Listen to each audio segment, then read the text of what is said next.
Alright, alright. Hello. Um, I decided I wanted to stream Sims. Hopefully, it'll actually work.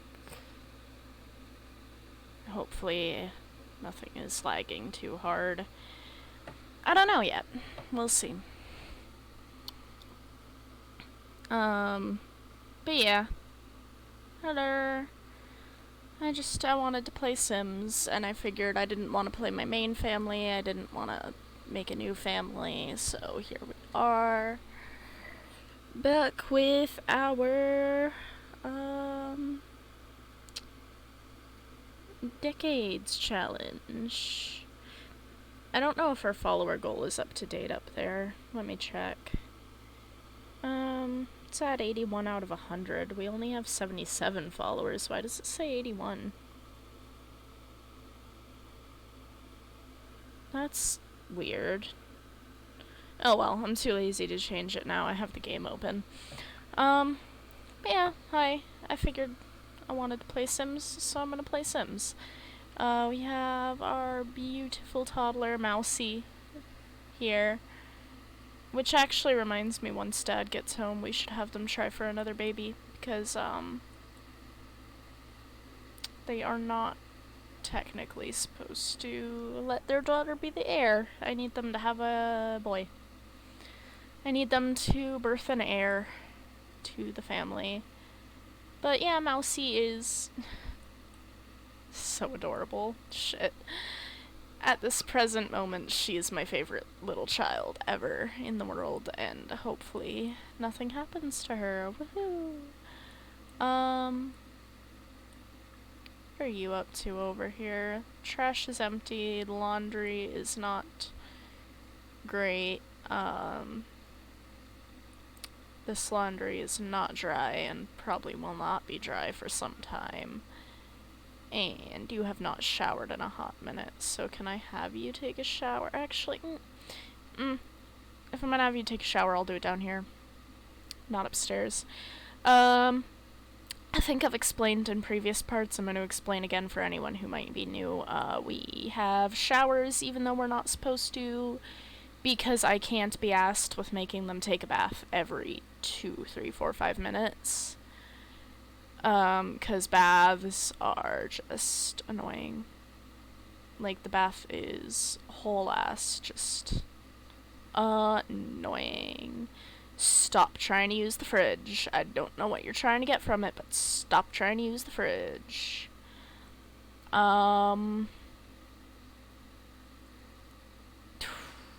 That's right, we're using living off the land, aren't we? Any eggs, any bread. We have any bread, right? But we don't have enough of any bread. We need to bake bread in order to get more bread.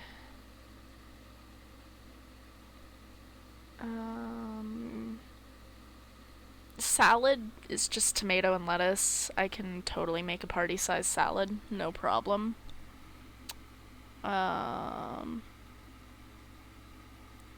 I'm trying to have her, like, make meals so that way they can have, like, things in bulk. We do have more steak tartare that we can make. That's good, I'll take that.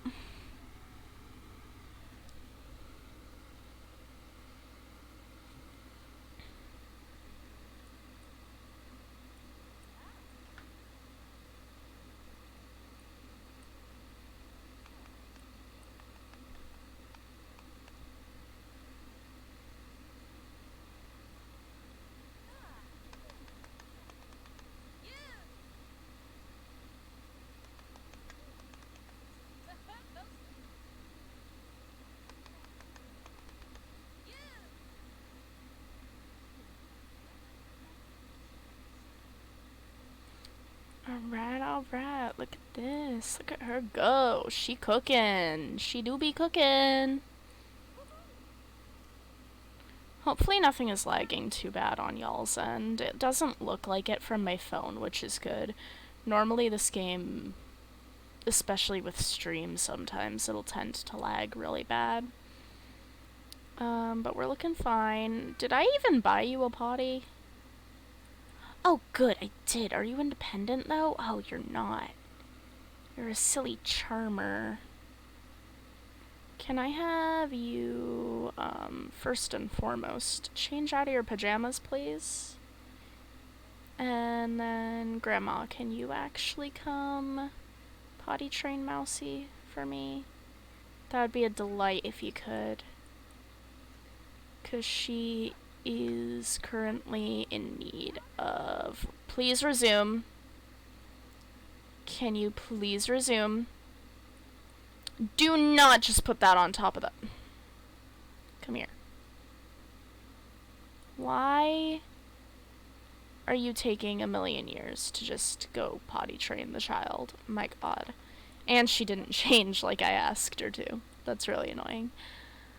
It's queued up, but I don't think she'll do it quickly. What just broke? Oh my god, the fridge? Oh my god, come repair the fridge, please. That is annoying beyond belief. We're in the middle of cooking and the fridge breaks. I cannot believe that. That's so annoying. Ay. Ay, ay, ay. Oh, also, fun fact, right? Me and Ethan had this wager going, where every time he calls me infant, when the new infants update for Sims 4 comes out, I have to add another infant to a household. Right, and so far it's been 15 times since we made that wager. So I need to take care of a household of 15 infants, which means I need to up the household limit temporarily in MC Command Center even. It's gonna be a time.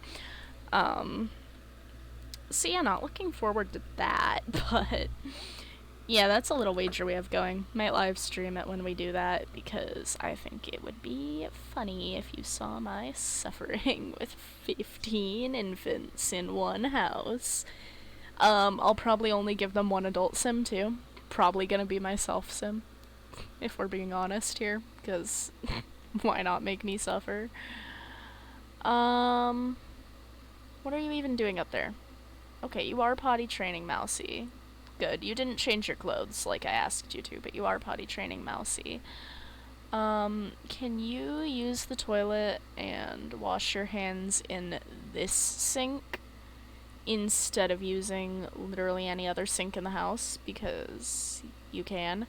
I don't even think they can reach that sink, actually, if I'm being realistic, because it has the thing under it. I don't think that sink is actually functional. Okay, that's fine. She's using the kitchen sink. I'll tolerate the kitchen sink for hand washing. This is not the worst. She is gonna go watch Mousy, which I guess is fine. I don't actually mind that. You're still repairing the fridge. Good on you. Thank you very much. Can you throw that away for me? Please and thank you. They aren't gonna live in this house forever, so I'm trying to refrain from being too attached.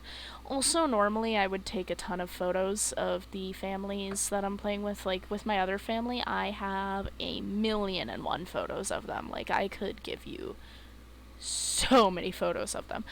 But, I've been refraining for this save file because, obviously, I don't think it's entertaining for you to sit here and watch me take 1,000,001 photos of the same Sims over and over and over again, you know? Especially when I'm doing it for, like, each and every little milestone possible. Because I do that for quite literally everything, just about. And I know that can get aggravating sometimes, to just watch somebody take 1,000,000 pictures. I am also not pulling them into photo mode. I'm not having them take, like, active photos of each other or anything. Because, as much as I love having family photos all over the walls, I, honest to God, hate photo mode in this game. Like, if it's my personal save and I'm just playing it by myself, I can tolerate photo mode. I have for 1,000,001 family photos all over the balls.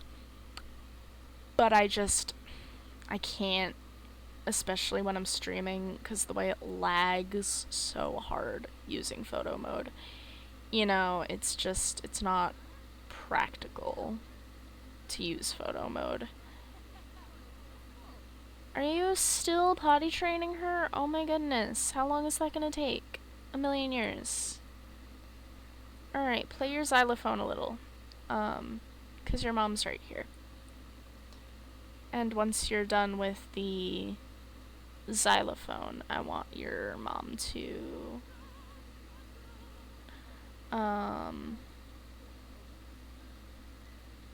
teach you to say please and thank you after you're done with your little xylophone.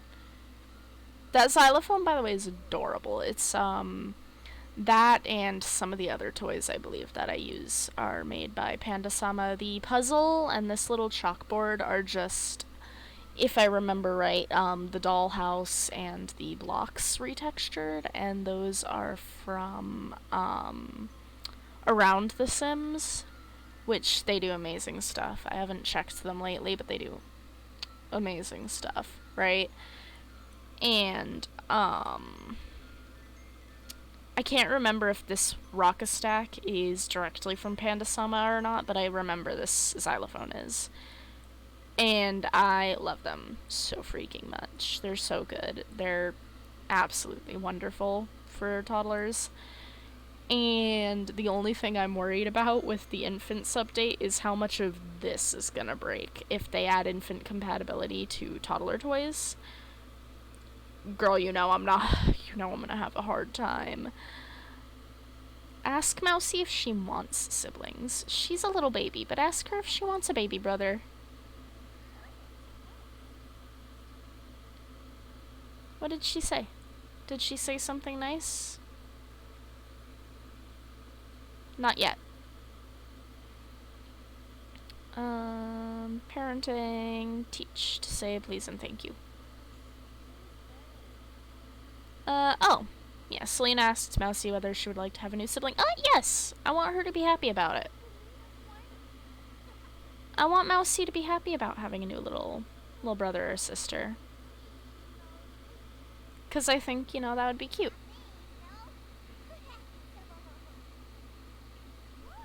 Mousy is so cute, by the way. Look at her. Gosh, I was gushing about her yesterday on stream. I just love Mousy so much. She is the absolute cutest little child. You need food. Come get food. So do you, honestly. I'm gonna send you down to check the dust level instead of just go here, because go here is such a boring interaction. I love when toddlers are talking and they do the little It's such a stupid little adorable thing that they do. Clean toddler with vacuum.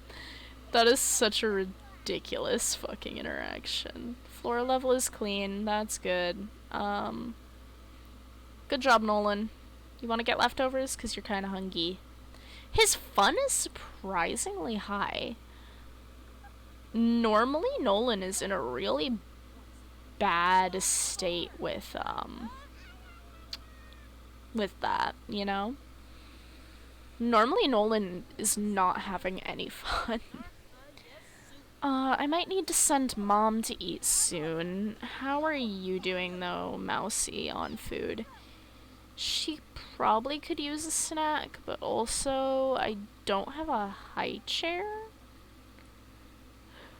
Why do I not have a high chair anywhere in the house? What the... That is such a bizarre thing for me to overlook. Normally I always have a high chair in the house because it's just objectively the best way to feed a toddler, because you sit them in it. You don't even have to walk all the way to the fridge or get leftovers out for them. You don't need to drag and drop the food everywhere. You just sit them down. Your sim hands them their food, and that's it. Like, it's so objectively the best way to feed a toddler. Are they a little broken sometimes? Yes, I'll admit that. Sometimes high chairs are not a delight. But you know, I like them. I think they work pretty great. It would be under toddler furniture here, right? Oh my god, the rocking horse. If I had the space in this room, you know there would be a rocking horse in here, but I just do not think that we can fit it in this kind of space. I don't think it's practical. No, I wish there was a darker wood for that, blue cushion. What about this one? This one is pretty dark. And it's not black, which is good. That is bad out of context. This is also just about the right wood tone to match the rest of the rest of the furniture. And it has a white cushion, so I'll take it. It's not black wood, it's got a white cushion. I'll take it. So yeah, once you finish with her, I can have you give food to Mousy. Excuse me. Give food to Mousy. Oh, do I need to put Mousy in the chair first? Yeah, makes sense. And then we can leave her in the chair for a minute, when she is actively eating. Yeah, give food.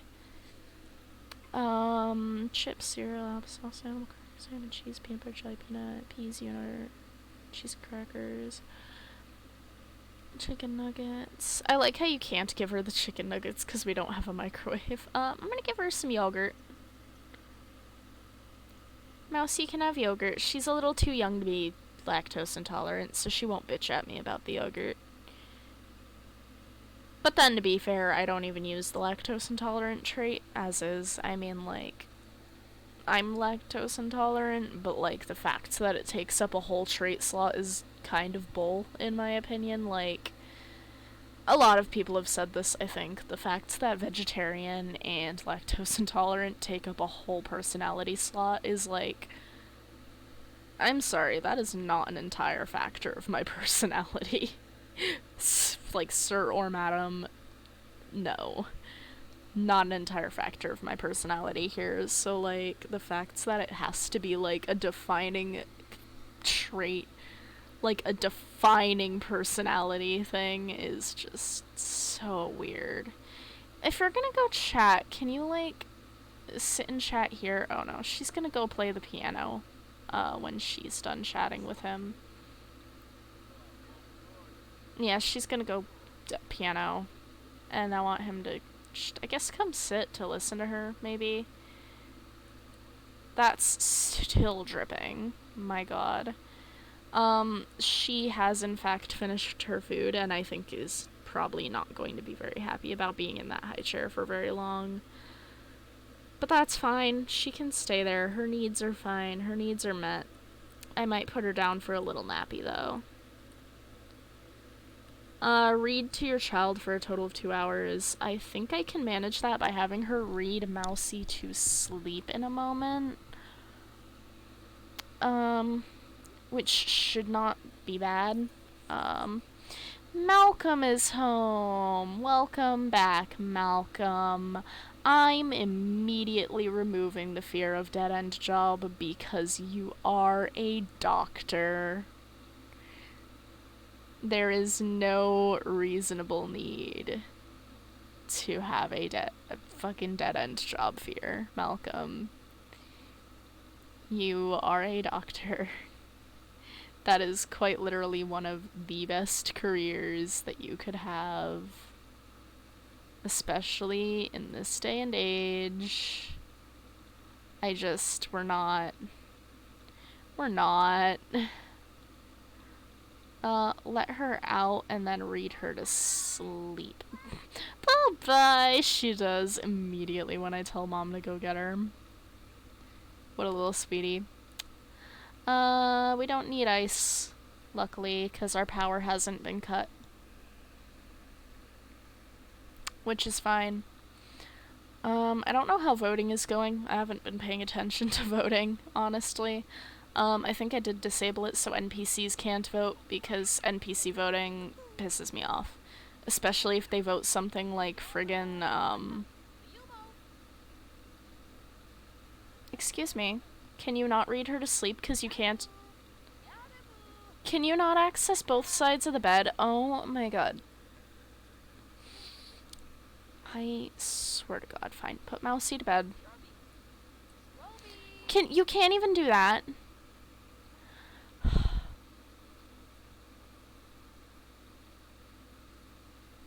Am I about to move this entire bedroom around just so I can accommodate being able to read Mousy to sleep? Maybe. Why? Because I'm petty. And I want Mousy to have mom time.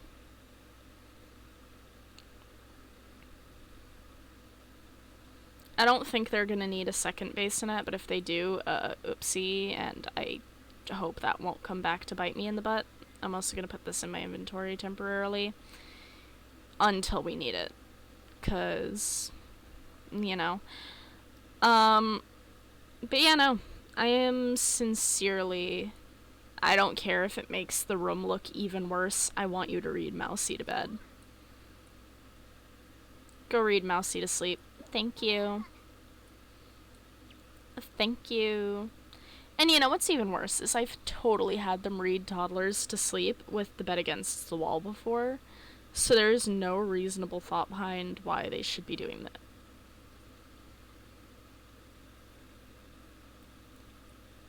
Where is the toddler? Okay, inside her mother. Okay, makes sense. Last exception. Great. Totally great.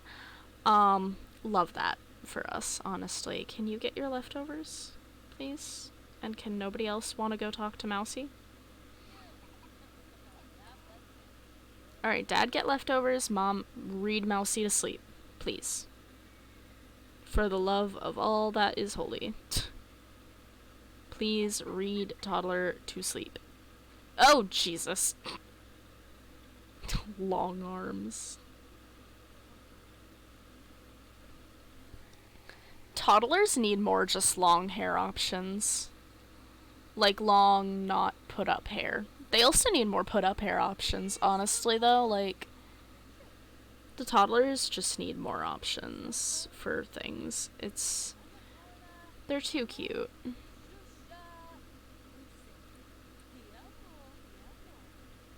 Oh, yeah.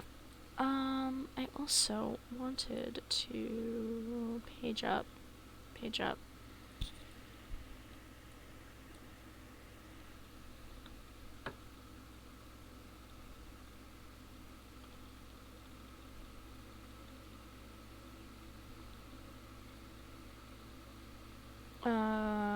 And then it was C tab. Alright. That is all I wanted. Sorry for that quick moment of actually taking a picture. I took a picture for the thumbnail yesterday, but then I realized I didn't have a picture for either of the subsequent thumbnails of the original videos. Any of those thumbnails, because I don't know, I guess I just hadn't thought of it before now, so I was like, oh, I should get a picture of the house, so that way I can at least have those as a nice thumbnail. I mean, if I'm gonna have a thumbnail for this part, it's going to be her reading the toddler to sleep. Absolutely. Because that's cute as all get out. Unless we hit some other big milestone during this stream, cute as all get out, she's reading the toddler to sleep. Tuck her in as well, please. Because that is the cutest thing ever. Little kiss on the head. It is so ridiculously cute. I love it with all my heart. Clean up her bowl if you can. You, Mr. Mans, I'm gonna have you sit real quick. Granddaddy, you go there. I'm actually gonna bring you up and bring you into your bedroom. And I'm gonna bring your wife into your bedroom. 'Cause I do in fact need you to have another baby. And technically I shouldn't be doing pregnancy tests. I'm supposed to just wait the 3 days, but honestly I can't be asked to wait 3 days to find out if she's gonna have a baby, you know?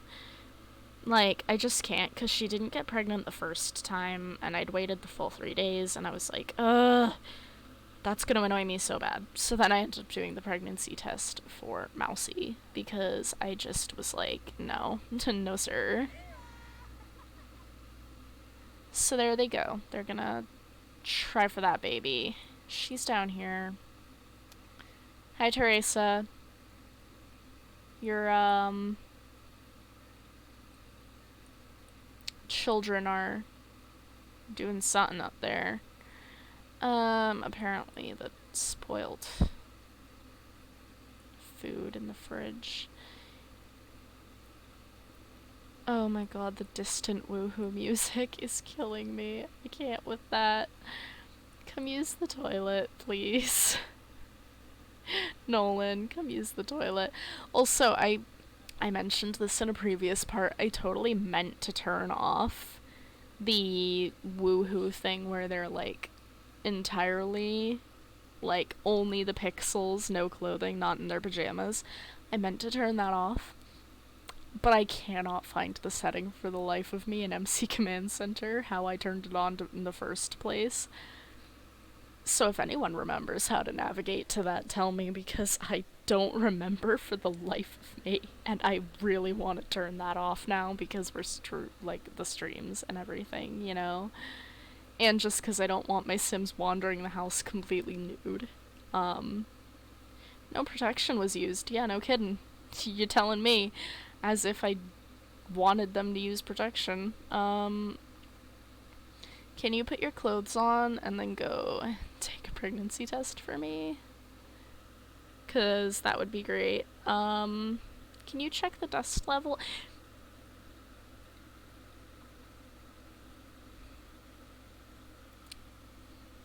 It feels like forever since Malcolm has been romantic with his partner. They literally Malcolm, you no. Nah. Be gone. Not happening. I know that technically that doesn't change the cooldowns or whatever on the action. I don't care. I don't care. I just don't care. Sparkling floor level. Do not go in there. Thank you. Dude. She isn't pregnant. Oh no. Malcolm. Oh no. It looks like Malcolm. You have a job to do. Oh, it's dusty down here. Darn it. Oh my god. So it's clean upstairs, but it's dusty on the first floor. Oh darn. Oh darn you. Oh, and she has the broom. Selena has the broom. That's disappointing. Also, poor Mousy. She sleeps right in the room next door to where her parents are. I feel bad for her there. Hi, Dust Bunny. You're cute. Oh my god. Come throw away this pile of dust while I sit here in utter horror at my Sims wooing audibly.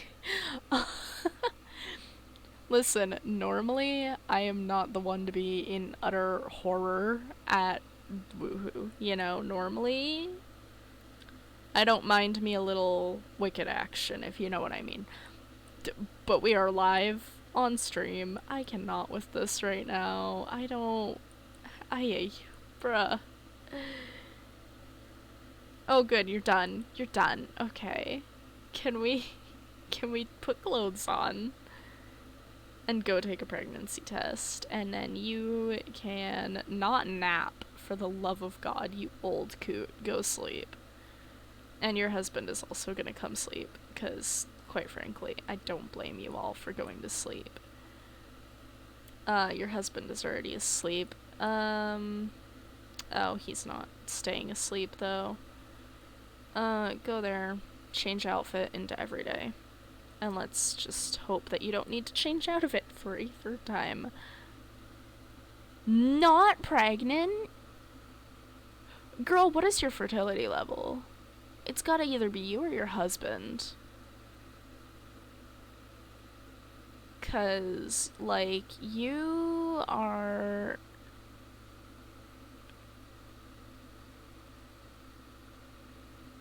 Where is it? Reproductive health. Fertility. Set rate. 35. That's not bad, right? Out of what? 35 out of what?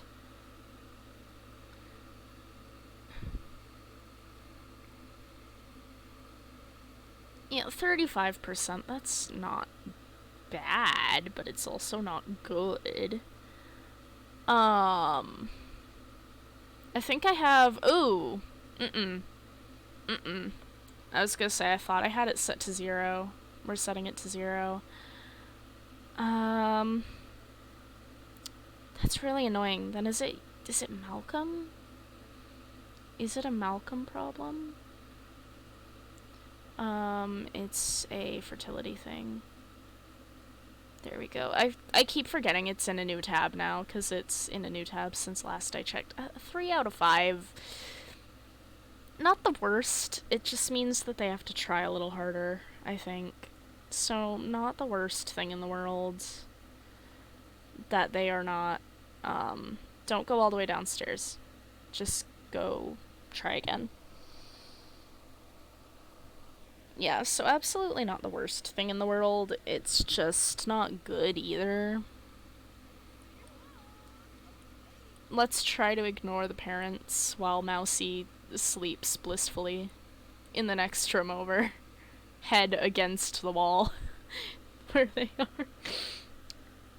In abject horror. At least she's happy.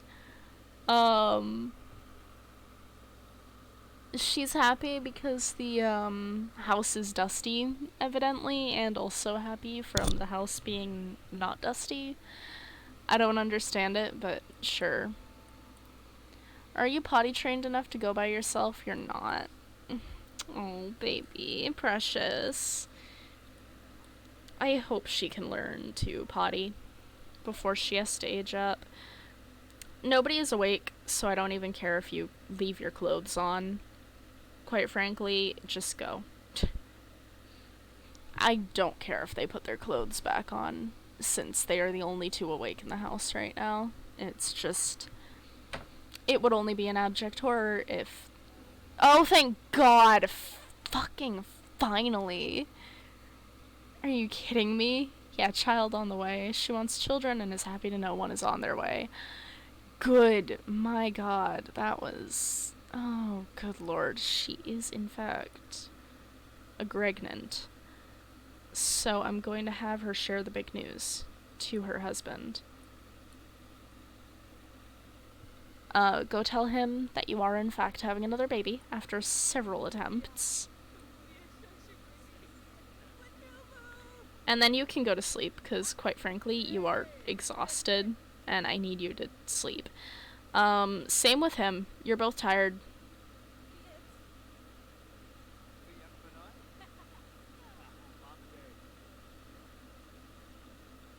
Yeah, you're both happy. Just, both of you, go to sleep. Stop trying to chat with each other. Just go to sleep. The fact they don't even change into their pajamas either. They just go to sleep nude. Oh, it's so funny to me. Is she gonna pee herself? She might pee herself. Which I'm gonna feel really bad about if she does pee herself. Because I would rather she not. Do I even have the changing table? Is the changing table, like... is it optional here? Do I have plain swatches on every piece of the changing table is the better question. Because if I have, like, a plain, not very obvious swatch on every part of the changing table, I will use the changing table.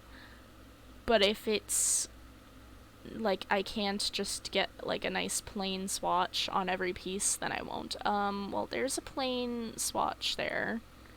which is good. Gonna move her dresser that she arguably doesn't even need. There is a plain swatch on the dresser. This is the cushion, which does in fact also have a plain white swatch, thank God. But then here comes the tricky part, is there are in fact more pieces to this in order to actually make it functional, and it's the other pieces that might not be so immersion friendly. So let me go look for that. Also, don't shame me for having the bathroom kit. Don't shame me.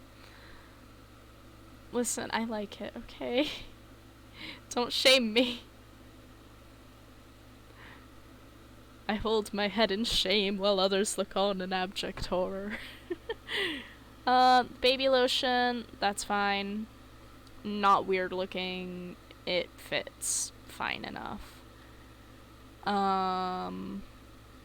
Where's the other parts of this, though? The towels. Can I get, like, a plain white swatch on you? No?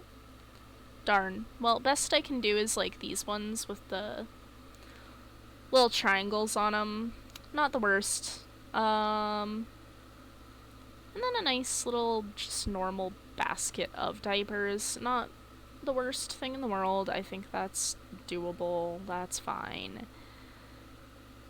In which case, I think, thankfully, that this is, in fact,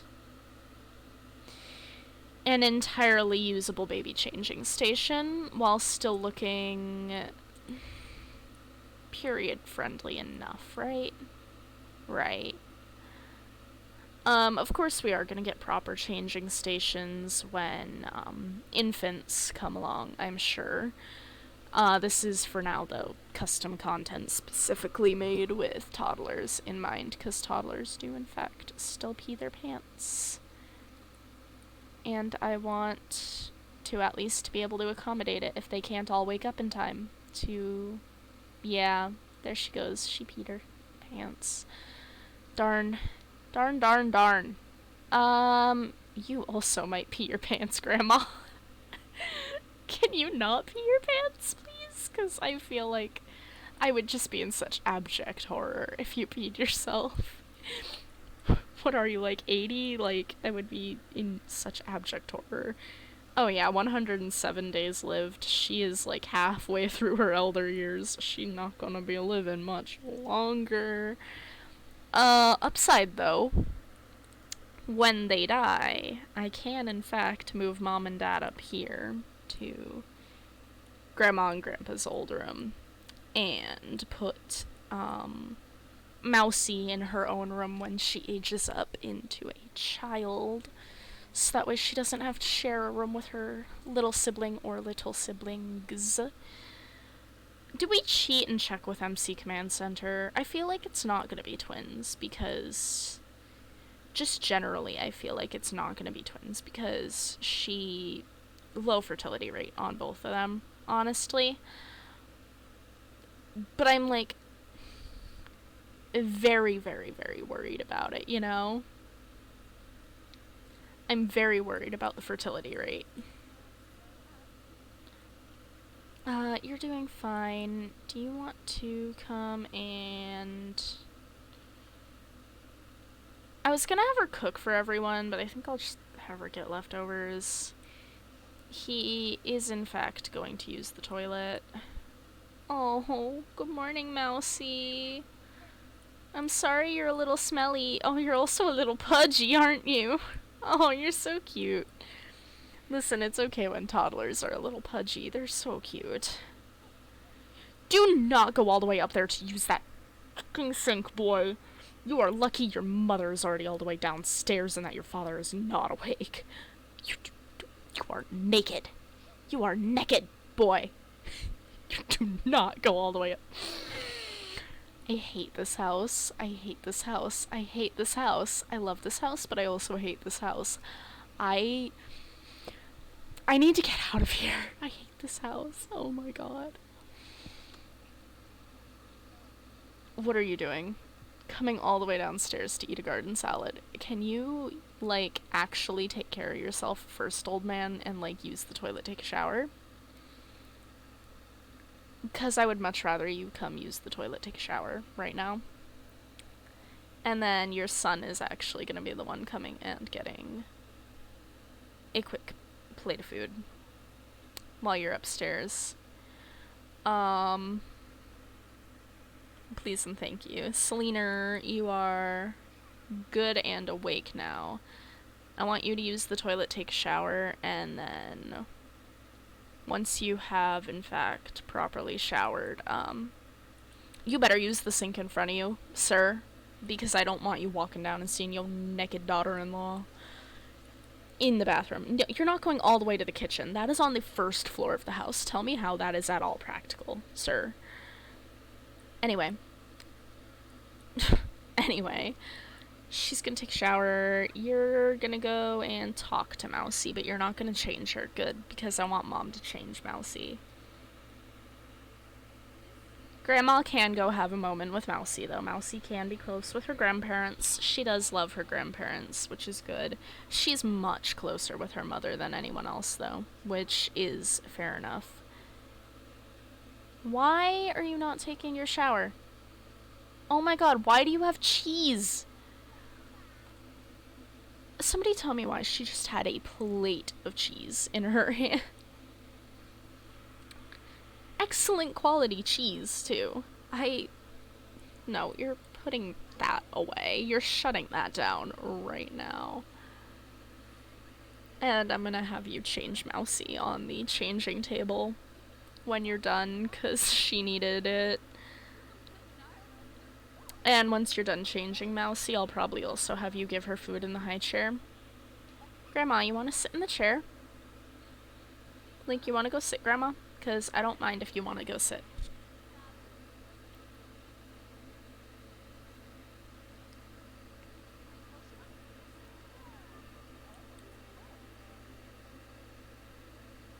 I'm gonna save real quick, because I don't know if that was just from, like, out my window, or if it was my computer, or if I was hallucinating, but I saw, like, a flash of something not working, and I was like, oh.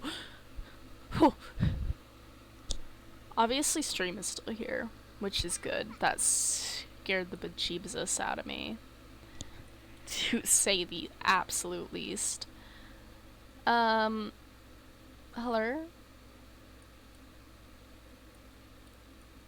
Okay, the animation is playing, in fact. I just think the changing table is so darn cute.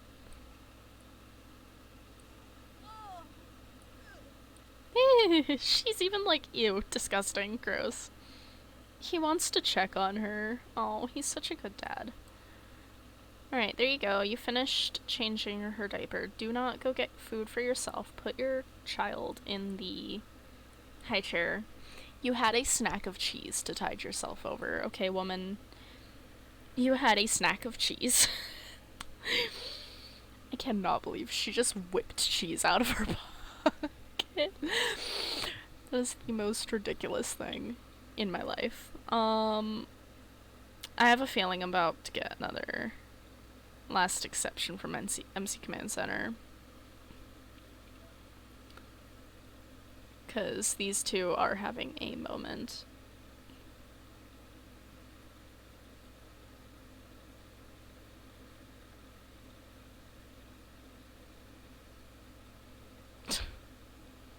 God, that child is so cute.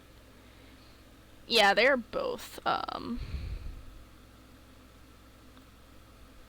am gonna set her hygiene up to what it was supposed to be if she had her diaper changed, because obviously they are a little bit broken. There we go. They did have a moment. I might need to update something on the toddler front, because normally that works, but it didn't work today. Give her some peas. And then you can go and get your own food, and you're going to repair that. You're not getting cheese!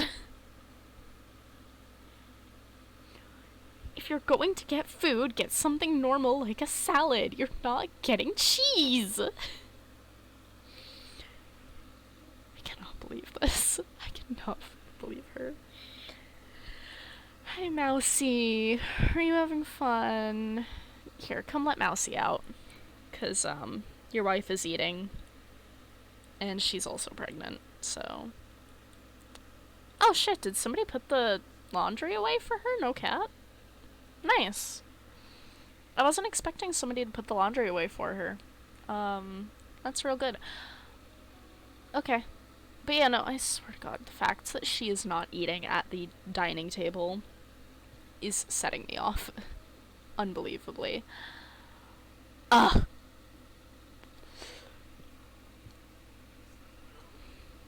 I get so annoyed when Sims don't use the dining table. Can you, like, move? Please, Selena? Can you move? She's not gonna move. Oh, now that I tell you not to move, you move? Selena! Clean up your bowl. I cannot with you. Clean up your fucking bowl. Clean up your fucking bowl. Selena, you make me so unreasonably angry sometimes. I love you, but my god. Go sweep the floor as well. She's mopping. I don't like the mop, but we have to deal with the mop. I wish I could get her to use an old-timey mop. I wish you could, like, select mop preference in this game. That'd be so nice. Anyway, sweep the floor down here, and then you can come sweep up here, and sweep on the 3rd floor, because, honestly, I need to have you do them one at a time. Lame. Lame! Alright, sweep the floor. Keep it clean. Because evidently the dust level does affect different floors at different times, which is only mildly annoying. I mean, fair enough. I can micromanage that. At least I don't have to go room to room with it. I can get the entire floor in one go. So it could be worse.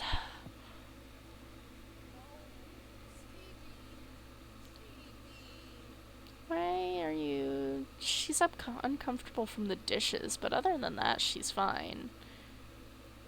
Yeah, she's, like, fine. How are you doing up here? Oh, she's playing with the dolls. Go to work. Oh, her skills are doing good. It's just potty and movement that aren't doing so great, but other than that, she's doing fine. Good job, kiddo. Sweep to perfection up here, too, when you're done with that, Selena. Selena is doing most of the chores in the house just because Teresa is, in fact, a snob. She's a snobby sim. And, quite frankly, I don't see her doing the chores in the house. I see her as the type to be like, ugh, why can't we hire a maid? But, you know, they don't have the money for that shit. They barely afford this house. Why would they have money for a maid? Absolutely not. So, they don't have a maid, but they do have Selena. Unfortunate for Selena. She's pregnant and still doing housework. Also, her skirt is meshing weird because of this, pregnancy bump and this broom. I don't think it was meant for this, but that's fine. Yeah, it was definitely because of the broom. Oh my goodness. This skirt doesn't like the broom. It's fine. What are you trying to do? Are you trying to come watch your mama? Oh, I don't think you can go upstairs yet, baby. Oh god, my bills. Oh, we have bills. We have such bills. Oh, good. We can't afford those bills. Oh.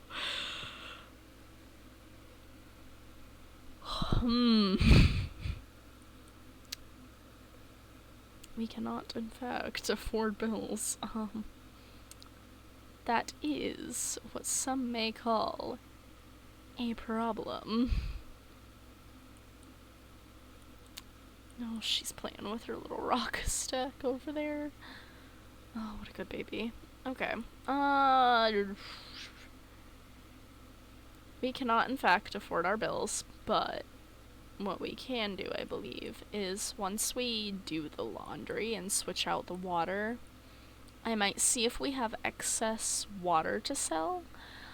We are also in all technicality off the grid, but I do have power generation going on. Where exactly? Oh, yeah, I may or may not have a cheeky bit of power generation in the house. 'Cause listen, I can't use solar. I can't use solar, and I can't use the wind turbines, so how else am I supposed to get power at this point? Most of the lights in the house don't use power either. It's just like one or two things in the house that actually use power that bother me, that I need power for. Other than that, we're not using power for much. Because we use power for what? Like, what are we using power for? These two lights, even though they are very obviously candles, which bothers me to an ungodly degree. We're probably using power for these appliances in here, I would assume. Because the ice never needs to be refilled in the icebox, so I assume we're using power for that. Obviously the water is anything in the house that plumbing is involved in, so we're using a lot more water than we are. Mousy! The heaters also take power, but it's like they're set to automatic, and it is summer, so they don't need them. Apparently we have a green eco footprint. Didn't know that. Obviously the neighborhood total is neutral, I believe, but yeah, no, apparently our lot specifically is like neutral leaning toward green. Teresa has a good reputation. Wow, I don't fucking care, because we're not playing with Get Famous active right now. Are we, game? Yeah, staying out of the spotlight. None of you are famous. The reputation is so ridiculous when they're not famous, because it's like, I'm sorry, who asked? Hello? Who asked if I have a good reputation? I don't care if I have a good reputation. Literally, who cares? But yeah, oh, they have a good sentiment. At least Grandma's being good with Mousy. Grandma, since you're up there with Mousy, do you want to potty train her again for me? Because I do need her potty trained. Like, ASAP, pretty much. So that way she doesn't, because she does gain all of her other skills passively. I think that's pretty obvious, but, you know. Yeah, Mousy's birthday is this next Sunday. And Mom and Dad are aging up on the next Wednesday there. Jesus. Oh yeah, and then obviously Grandma and Grandpa don't have a birthday on the calendar because they're, you know, they're old. They're gonna die. Hang on the clothesline. Replace water. She needs an outdoor trash can to take care of the trash. We literally have one right there. Thank you, game. Sometimes this game can be so unbearably annoying. But yeah, no, I'm sure we're generating probably an excess, if I had to guess, with water at the very least. So I will probably see what I can't do about earning money from the excess. Mousy can now use the potty chair by herself. Okay. Okay, awesome. Then, Mousy, I hate to ask you this, but can you go potty, like, a million times over? Because normally I don't spam the potty interaction. I really don't normally, but, you know. Oh yeah, we have a lot of excess. Oh yeah, that's like a good couple hundred. So now our bill is in reach, kind of. Apparently voting is also relevant at this moment now, but the women can't vote in the house, so, and the men are both at work. Also, I don't really care. If I'm being quite honest, I really don't care. Oh, it's just the bills. Just pulled the bills out of the mailbox. Oh, Selena, don't make me anxious. I'm worried about them shutting off our utilities. Even, like, as if they even can, though, honestly. Off the grid. Am I right? But, like, I'm worried. I don't know what they're gonna do since we're off the grid. What are they gonna do about our utilities? What happens if we don't pay the bills? Oh, I'm so concerned. I'm so concerned. Anyway, kiddo's using the bathroom still. Grandma, you don't need to keep teaching her. She can do it herself. She is at that point in her life. She can do it herself. Kiddo doesn't have much in the way of needs, luckily, so Grandma doesn't need to babysit her in terms of using the potty, which is good. You need food though, Grandma. You wanna go not cook together. As cute as cooking together is, I never use it because, especially if I have a small kitchen, I just, no, sir. She is in fact cleaning up the peas. She can do it all the way upstairs though. Yeah, she is. That's fine. I don't care if you do it all the way upstairs, just so long as you can make it in time to eat. Filthy surroundings, washed out arms. What do you mean, filthy surroundings? Oh, fuck off. Fuck off, Selena. You literally clean this house. Don't tell me filthy surroundings. Yeah, now it's just washed out arms and a mood swing. She's fine. Kiddo is going to make the most mess learning how to potty. It's okay. She's at potty level 2, I think. What's the maximum for potty? Like 3, maybe? 3, 4-ish, maybe? I don't know. I had a sandwich earlier, but I'm still hungry. I might get another sandwich here soon, because I don't know how long we've been live. An hour. Yeah, no, I might end up getting a sandwich soon, because seeing them eat, I'm like, ugh, I'm hungry. I'm not tired, though. I mean, like, I've been up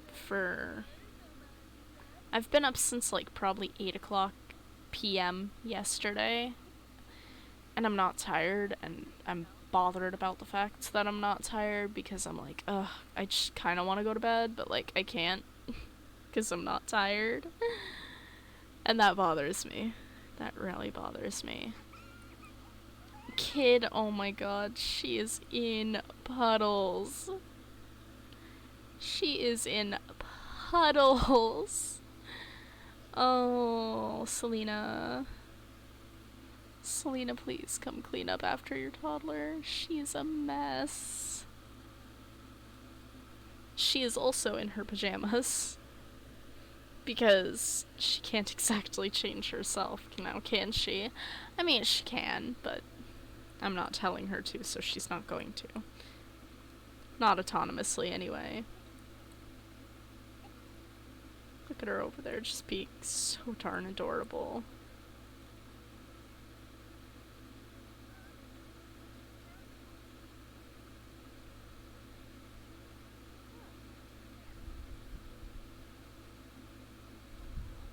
Oh my god, there's another little puddle.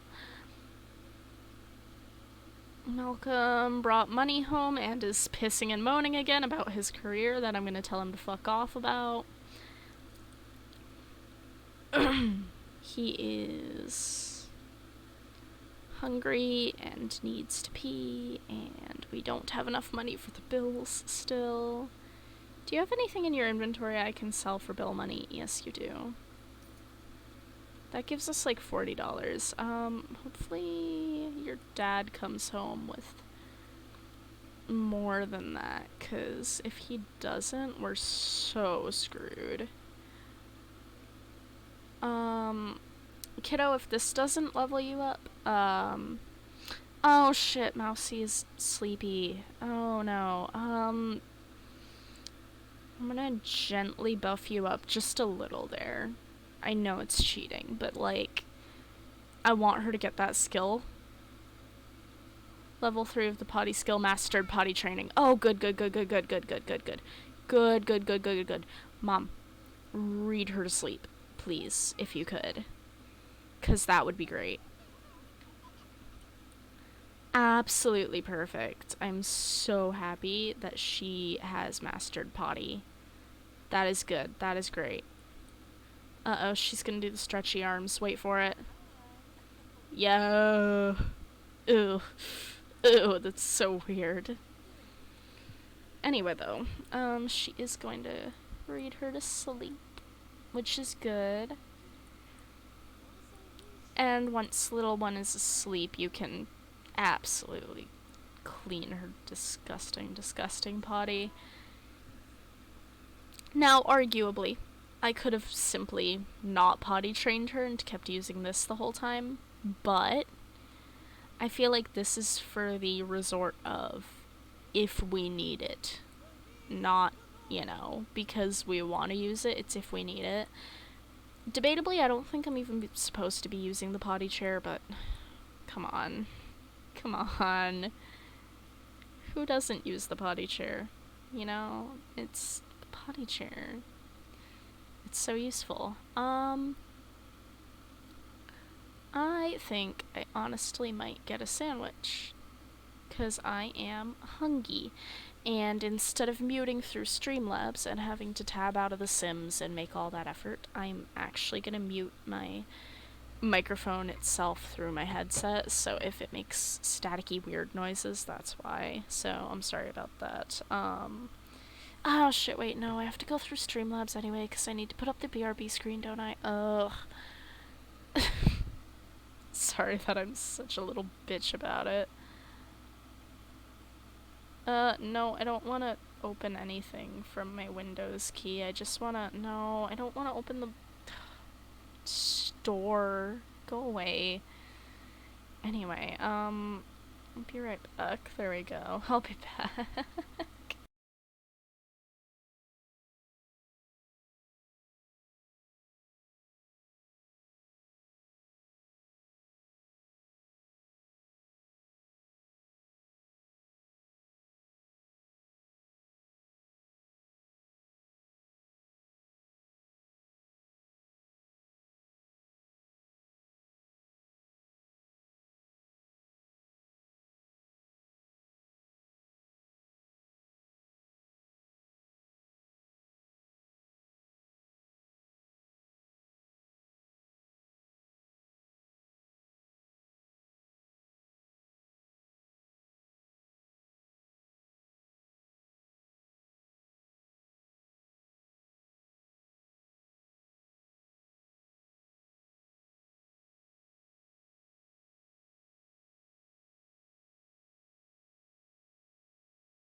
Alright, fair warning for this part of the stream. If you don't like chip crunching ASMR,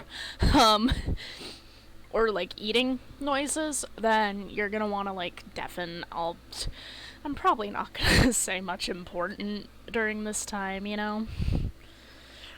Like, I probably won't have any important, like, actually good input on the game, besides maybe general commentary.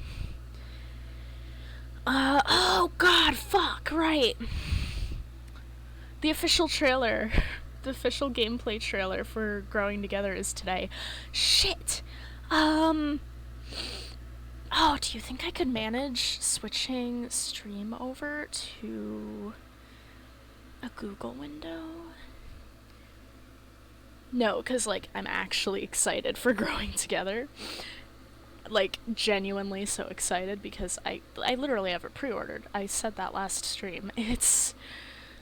I'm looking forward to it because I love, like, as much as I rag on toddlers, as much as I give them shit, sorry, I'm trying to open a can of soda. There we go.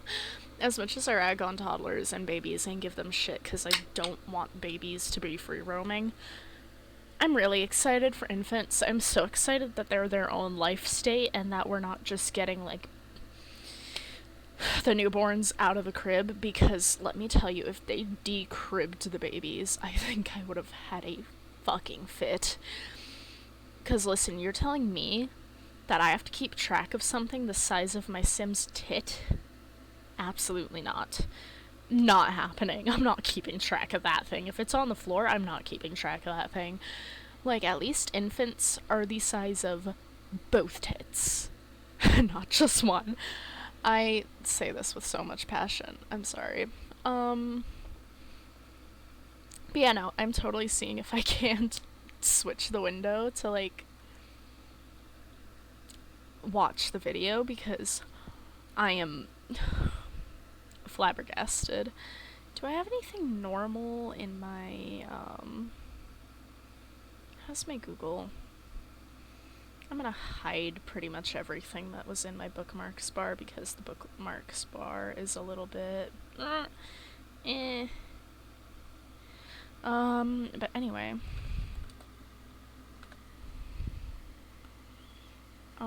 The Sims official YouTube channel, Growing Together live stream. Oh god. Oh my god, it's already started? Are you kidding me? No, I'm flipping us all the way back to the beginning. We're not watching this live in 4K, because I didn't even realize it had already started. We're changing the window. Oh my god, I'm flabbergasted. I'm so sorry. I didn't even realize it already started. Oh my god. See, if I'd remembered it was today, we would have been on top of it, like, immediately, but we're not. So, because I forgot it was today, we're watching... Ugh, can I not pull up Google as a specific window capture?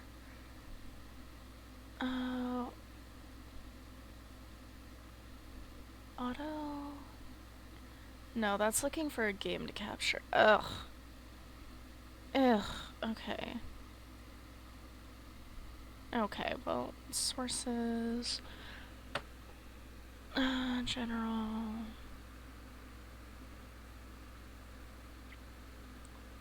display capture... add source... Oh, you get to see my whole thing here. I'm so sorry. Here, I'm gonna minimize it. I'm so sorry. But we can see this now, right? I hope. Sorry that you get to see, like, literally everything that's happening on my screen. It's just, oh my god, okay. Okay, when does this actually start? Because I went all the way back, because I was just so flabbergasted. Okay, I'm turning the audio up too. Oh my god, when does this actually start? Because I was so flabbergasted that I just went all the way back. Okay. Let's see. Okay.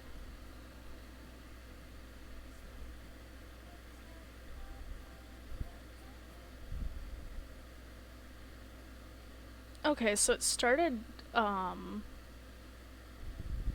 that long ago. Simguru, Graham, Morgan, Scott, and guests. Base game update and growing together pack. Okay, cool.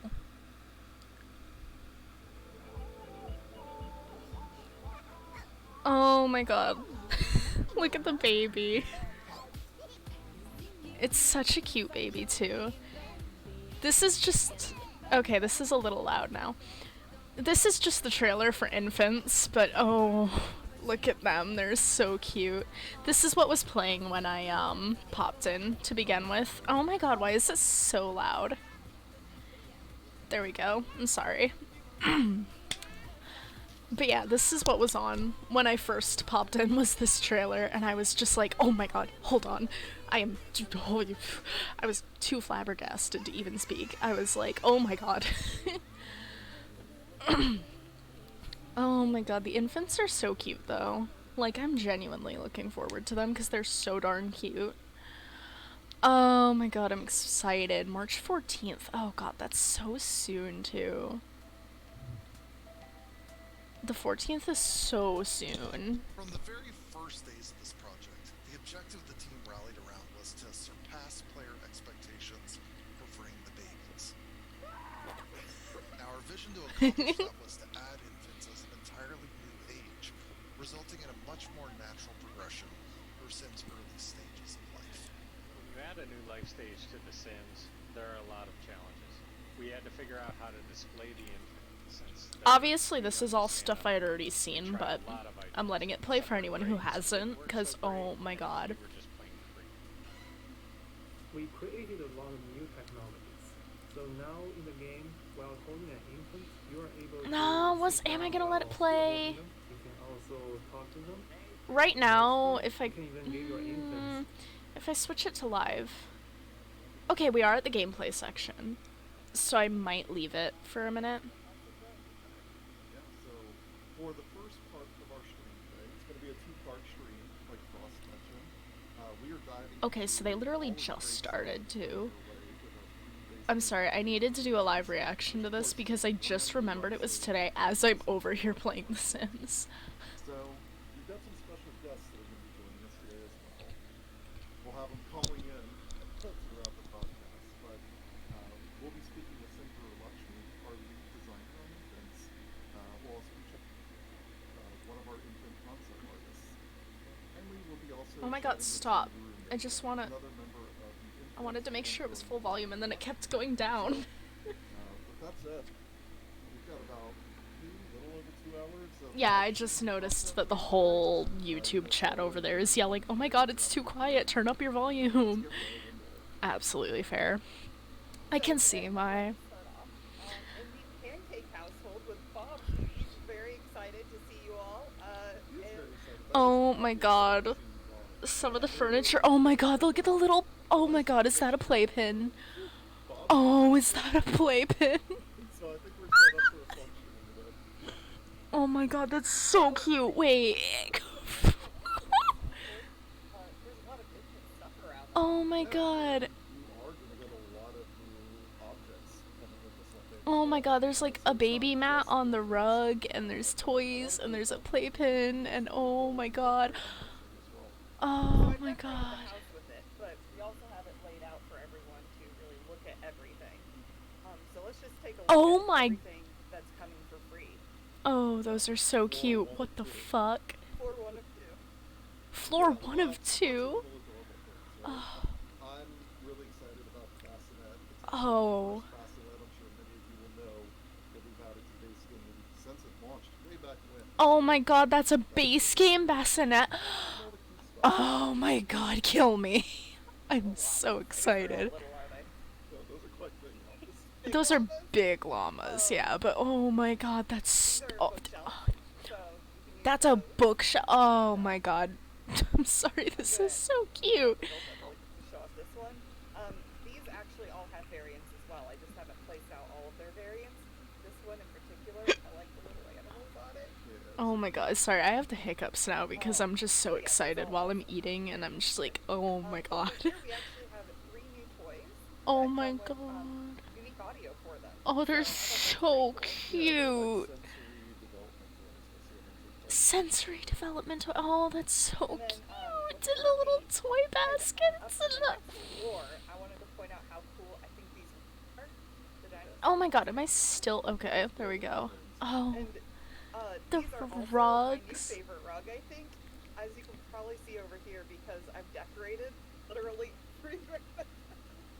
Oh my god, the rug is so darn cute too. Oh my. Yeah, I put them everywhere. Oh, the rugs are all cute. On this floor? Well, what's up back there? Oh, yeah. That. So these are our new playpens here. Those are. So it's a fence. You can use it as a fence if Oh. you'd like. There's a lot of different color options. You're fucking kidding. And I think we're gonna look at it during the next part of the stream, but you can also child. Yeah, so they've got a new You thing. can I'm sorry, what? Infants and toddlers for going through. Apply baby proof. You could set that on any Oh, door, that's on any gate in the game. We just wanted to give you one that looked perfect for new infants. Oh my god, that's so stupidly cute. Oh my god, you can baby proof the front door. Oh. Yeah, let's help. Oh my god. My heart.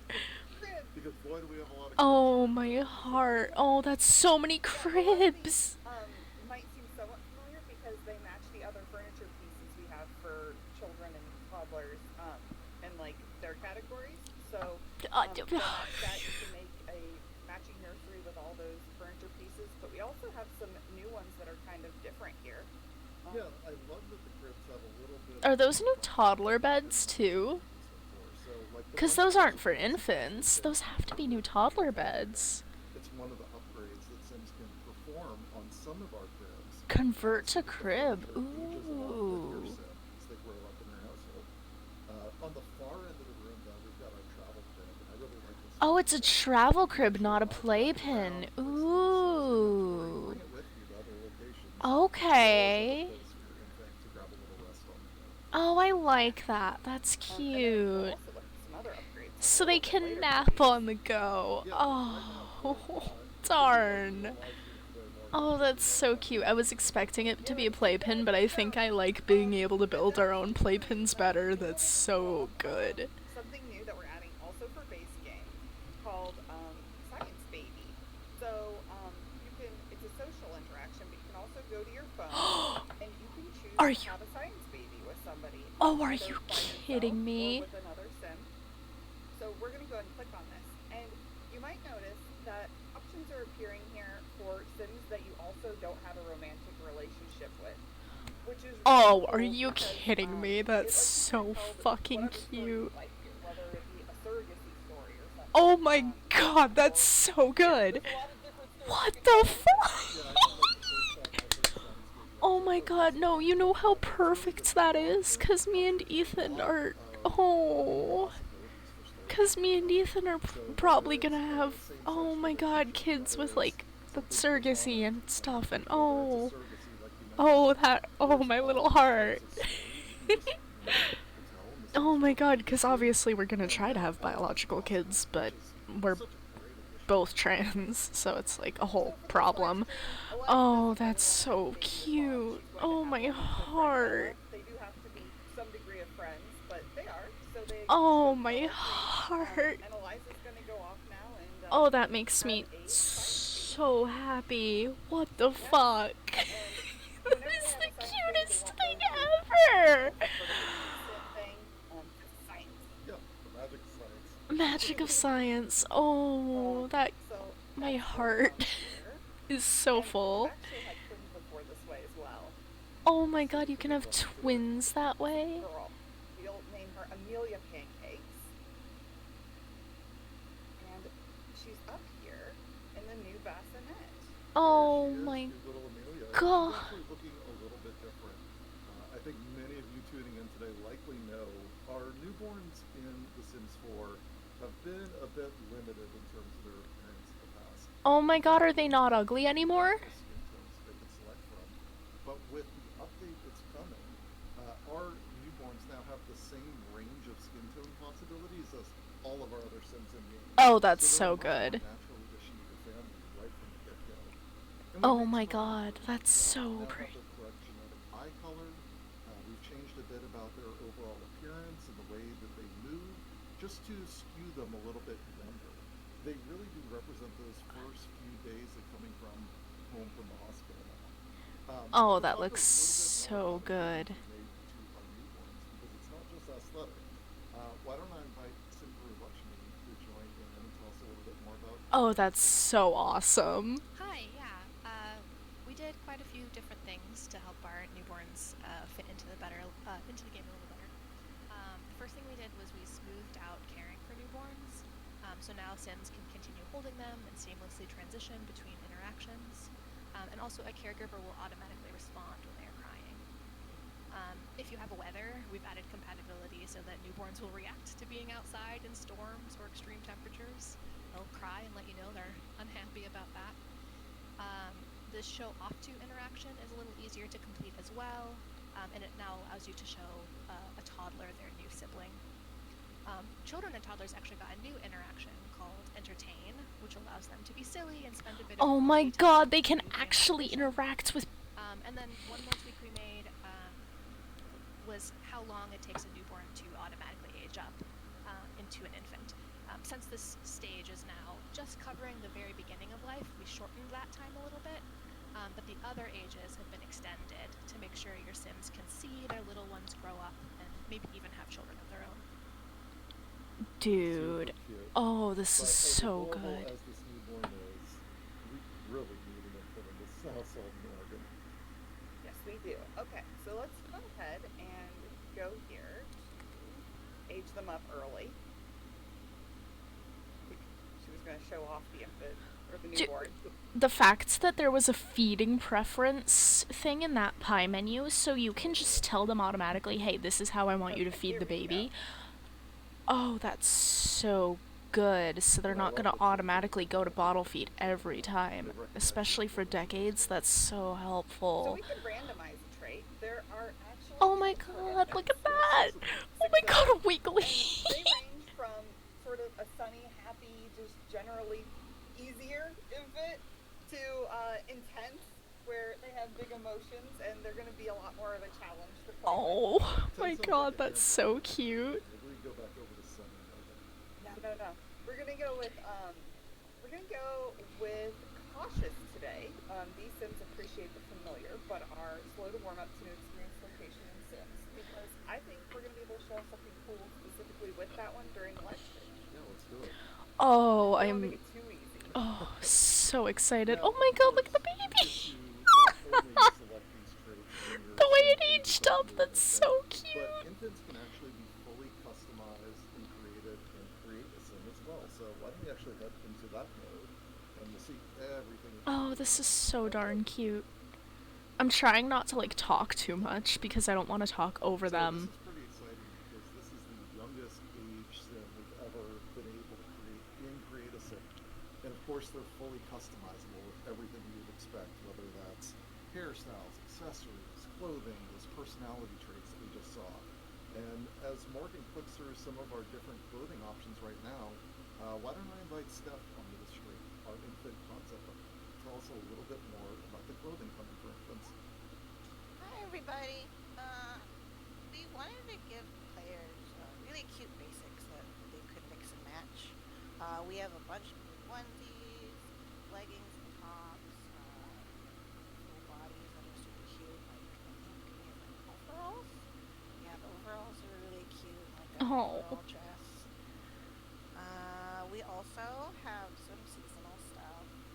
We have a winter suit, like it keeps your baby warm. We also have a really cute bear one. I think that's also my favorite. It's like that really fuzzy Sherpa material. Super cute. And then also, like, it's hot weather and you don't want to have much clothes on your baby. We also have cute baby diapers. Oh. Yeah, there's a lot of those. Yeah, we have a bunch of those patterns. Oh. And I love the way they for, rotate to show it. yeah, and for more storytelling options, we also have some baby accessories. We did some really cute baby glasses. Oh. Yay, they're so Different out cute. so we can see it better. Yeah. Oh, they strap And then we on. also added That's so cute. baby helmets. And this was something brand new to me. Oh, the I'm not a parent helmets. myself, but I love, not only did we get it in there, but just some really cute versions of it. Like the aviator goggles, my absolute favorite. Yeah, the aviator one is also my favorite. Oh, that's so darn cute. Okay. Did you want to show off some hair now? Yeah, definitely. Let's look at some of the new hairs. I'll just Yeah, do- so for the baby hairs, we wanted to give players lots of options. So we have some that are like, some babies have lots of hair, and then some babies don't have as much hair, and we just wanted to give the players those kinds of options. I think I really hope my I think computer it's isn't going to be yelling at me about the fact that I've had Sims open just that down there this that whole one time. We're calling like the wispy one because that was like one of the harder ones for us to achieve because we're truly trying to get like a new painting style. So hopefully that comes off really well as the newborn hair for you guys. Super cute. And of course, then, go ahead, Steph. oh, you can go ahead. Well, was there more that you were going to want to share? Because I was going to move over to some of our cool skin detail options. Oh yeah, I just wanted. That's what I was going to ask if you wanted to go ahead and talk about stork bites. Yeah, for sure. So let's bring Sinduru Nova on to talk a little bit about our new skin details and stork bites for infants and some for our other ages as well. Sure. Hello. So yeah, you can apply stork bites, which are birthmarks specifically for infants in CAS. And as they age up, they will fade away, similar to how stork bites work for infants in real life. But you can make use of the new skin details we're offering in later ages as well.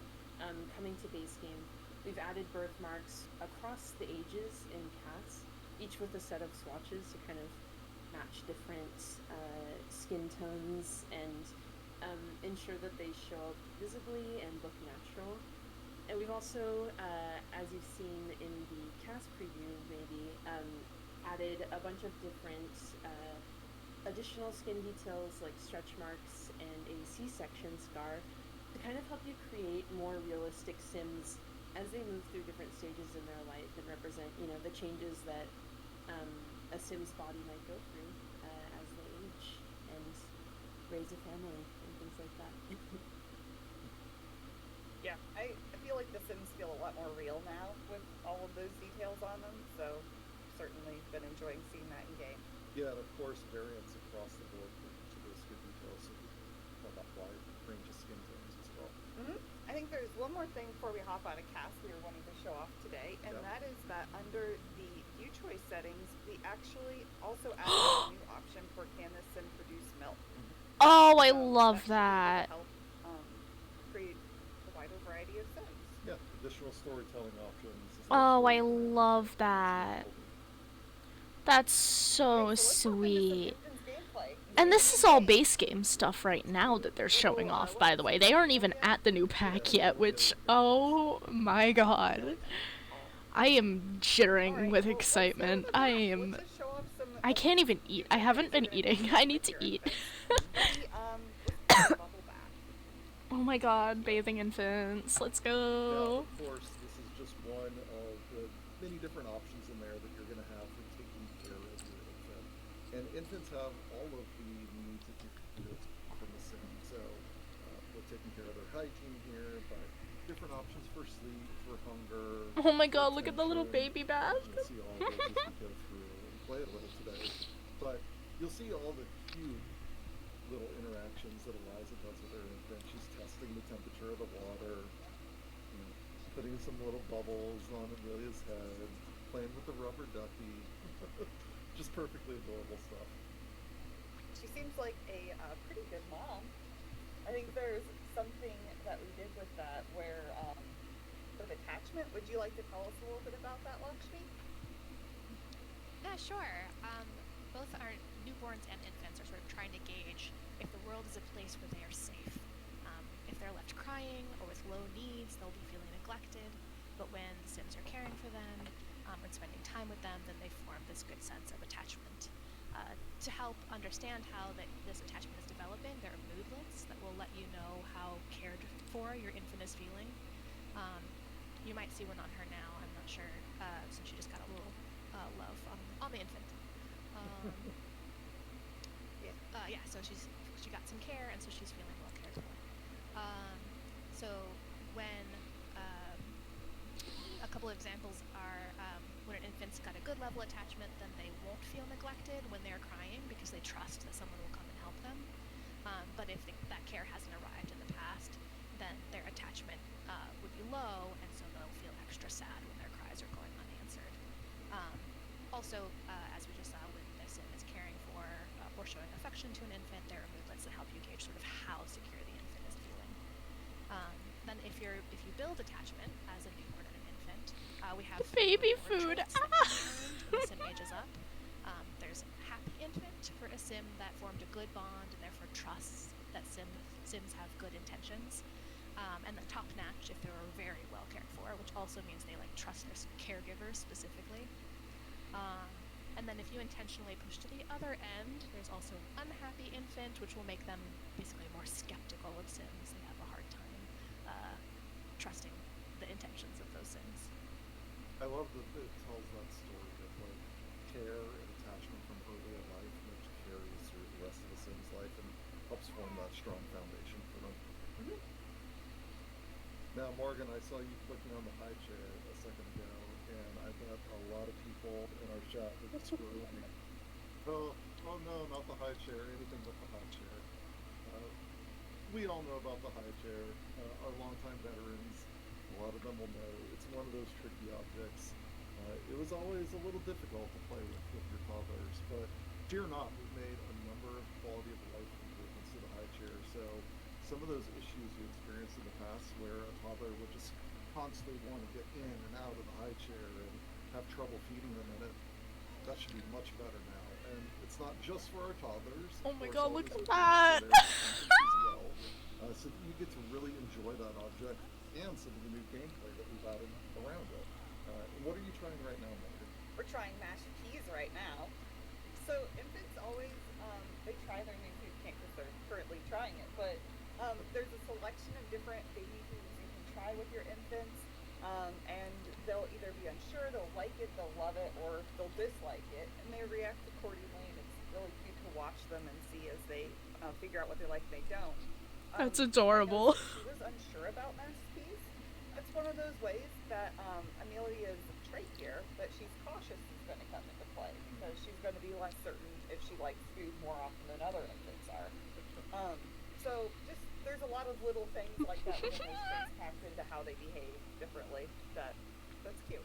And I'll give another tip to the non-parents out there, I guess. Another thing I learned while working on this update is that exploring foods in the high chair, that's really about establishing those moments of care and attention with parents.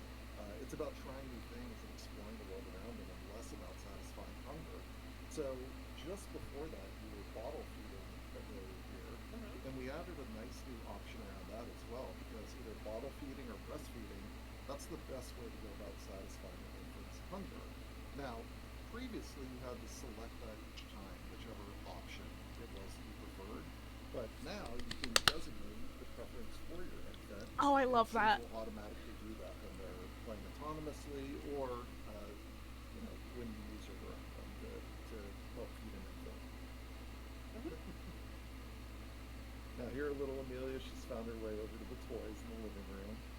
And of course she's playing with some of the building blocks, but I see some of her new sensory toys behind her as well.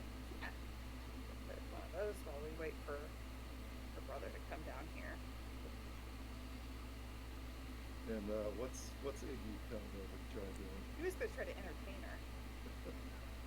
Maybe we can play a little peekaboo, Amelia. I think that's my favorite new interaction. Oh my god, that's so cute. Squeak, squeak, squeak. The squeaky toy is so darn cute. I think he got bored because she was playing other games. She was ignoring him.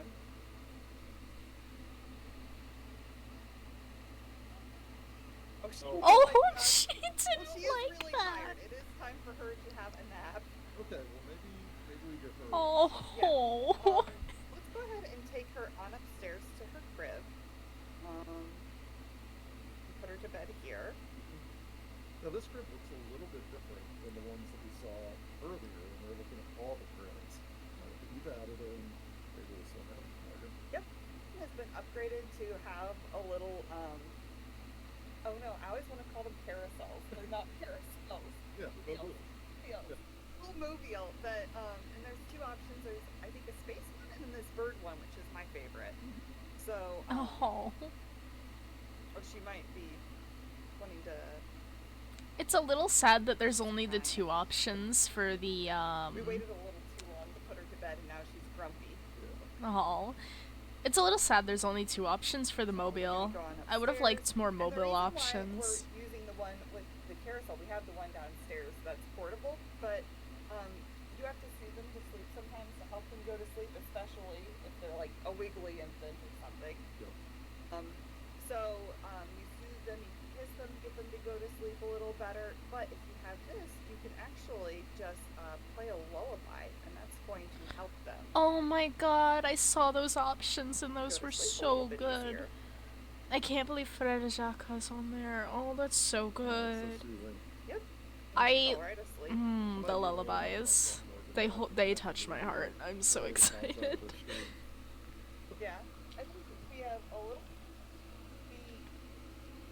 Yeah, so before I go, I think, of course we're looking at just our base game update today, and we're only playing with base game, but we've got a whole wealth of packs out there that I'm sure many of you have, and so we added a lot of content for infants across some of those packs as well. So when I think about expansion packs, like of course with cats and dogs, your infants are going to be able to pet the dog.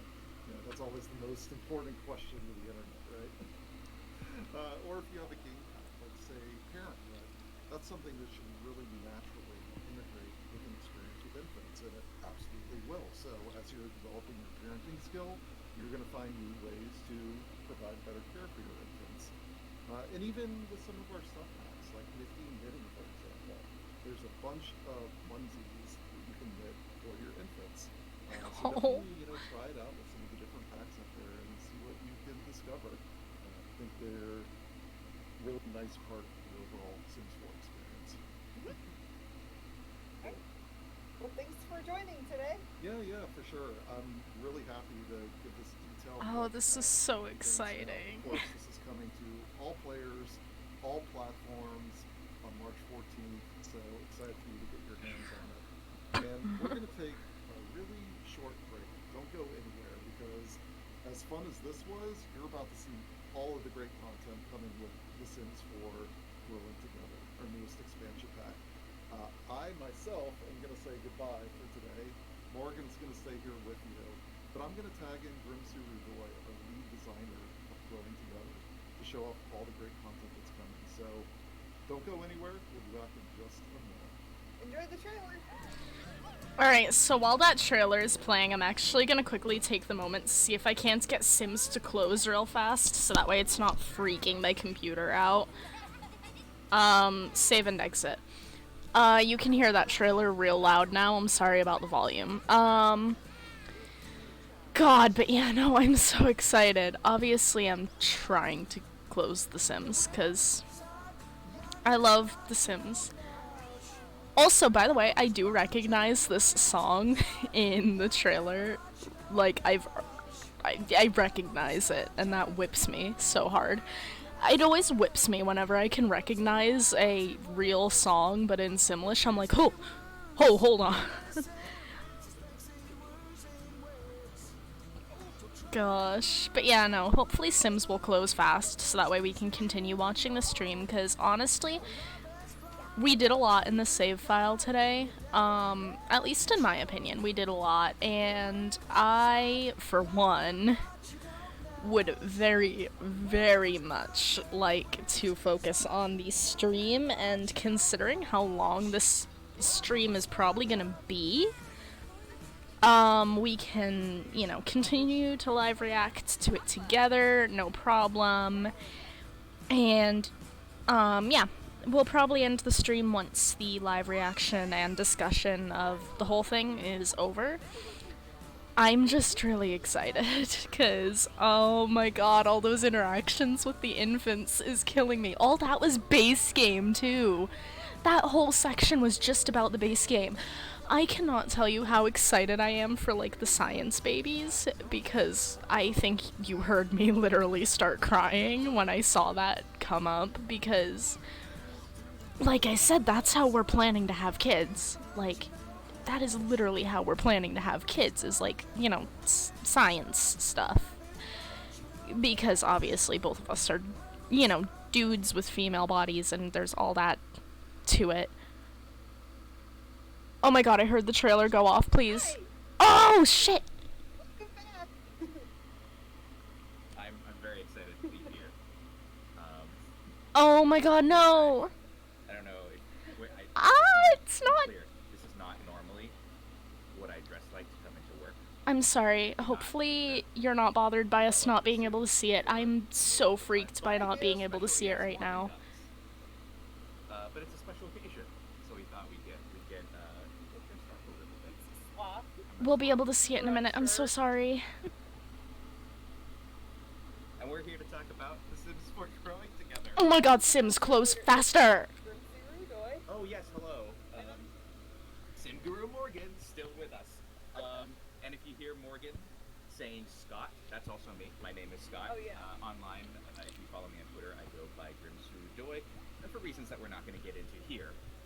But yeah, I was the lead designer on Sims 4 Growing Together, our expansion pack that's coming out on March 16th, and I'm very, very excited to be able to show you stuff that's in it. Well, I'm gonna poke you some outfits. Why don't you tell us a little bit about I'm listening so closely because we can't see, and it's bothering me so much.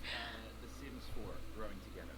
What we wanted to do. Oh, I fucked us all when I decided to close The Sims. To really celebrate the kind of full lifetimes and memorable milestones of every Sim family, all the different kinds of families we know, and make it play with and explore the unique ways in which they may interact with each other. And I'm gonna step back a little bit. I'm gonna talk a little bit about kind of our design pillars, our design goals for this pack. We're gonna see examples of them in the stream today, but I'm gonna talk about kind of what we were trying to hit with Growing Together.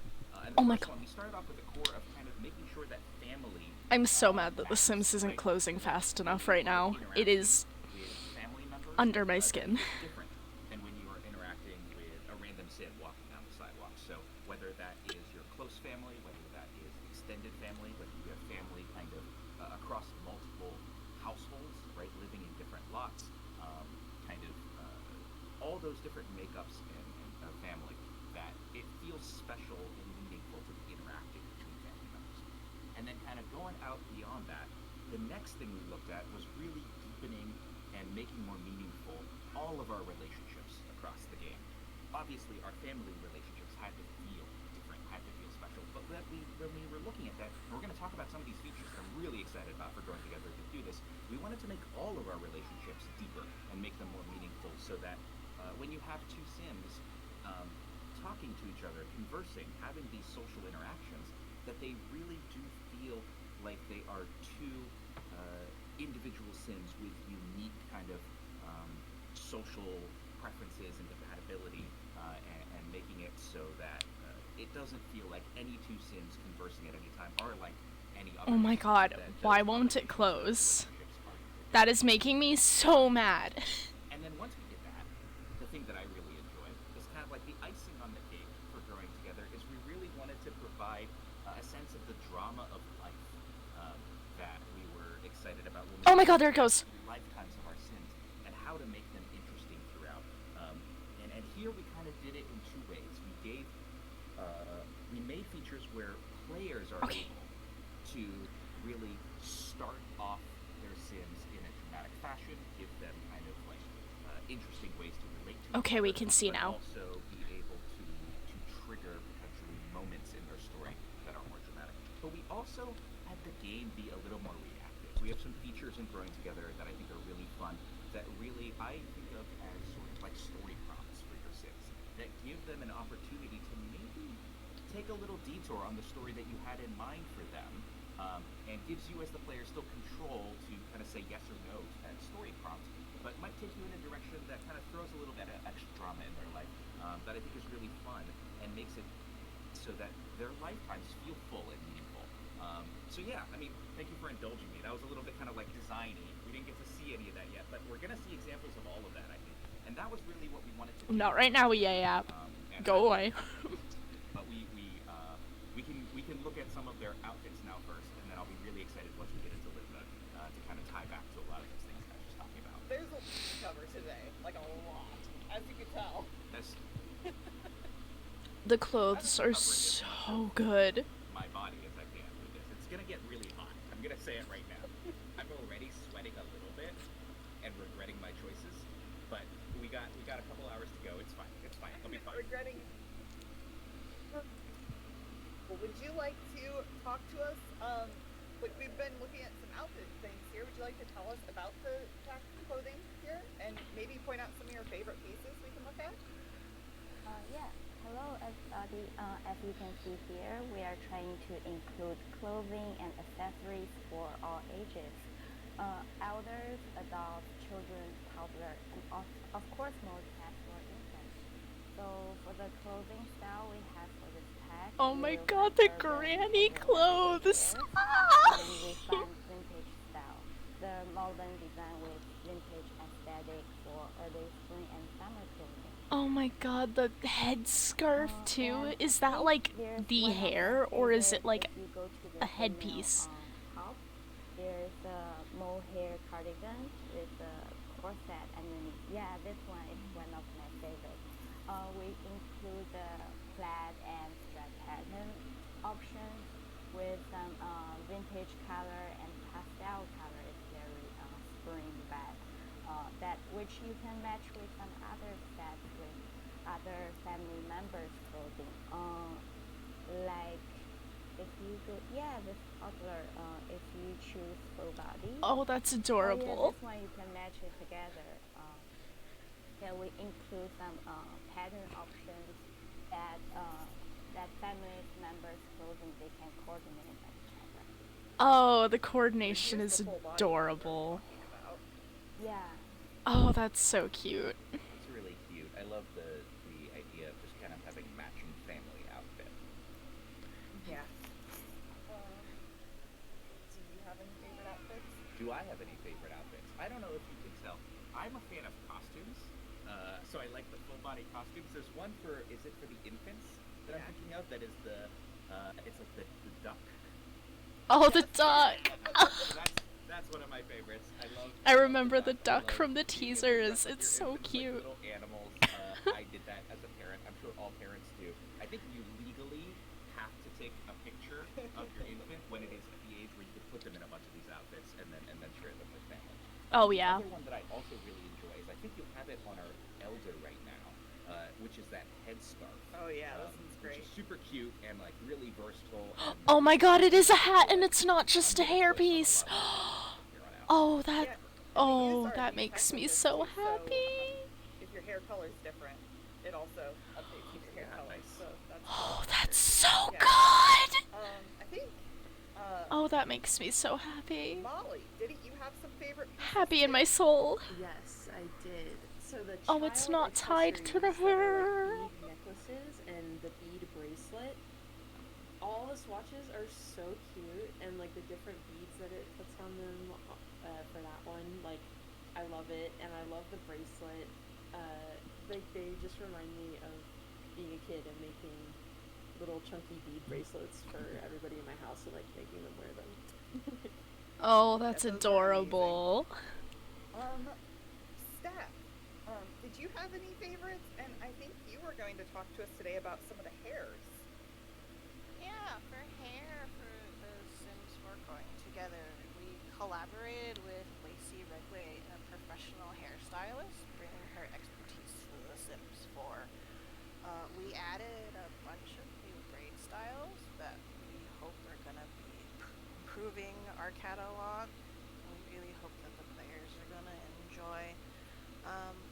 One of my favorites is the one with the top bun, the braid bun, the one with the really big bun. This one? Yeah, that one. We really try to improve our baby hairstyling so it looks more natural and it blends more with the hair. We also, oh, and then another favorite one was the, I think it's the short curly one. We have one that's a solid color, but my favorite is the one that's colored. So we kept the natural root color, and then the color options were like just the curly tips. So that one was really fun to do. Yeah. And then we also have some more infant hairs that we're adding.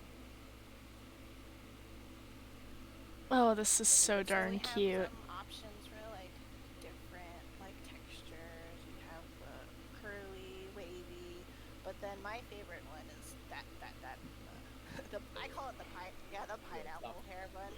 Yeah. You always The call it pineapple. Oh, that's It's adorable. just long enough and you're like, oh, I can put it in a ponytail now. There's also hair for other age groups as well. Oh, their hairs are so But something I adorable. really like about this pack is how many different options there are across the different age groups. I think I had her and her mom have matching hair because I thought that was really cute.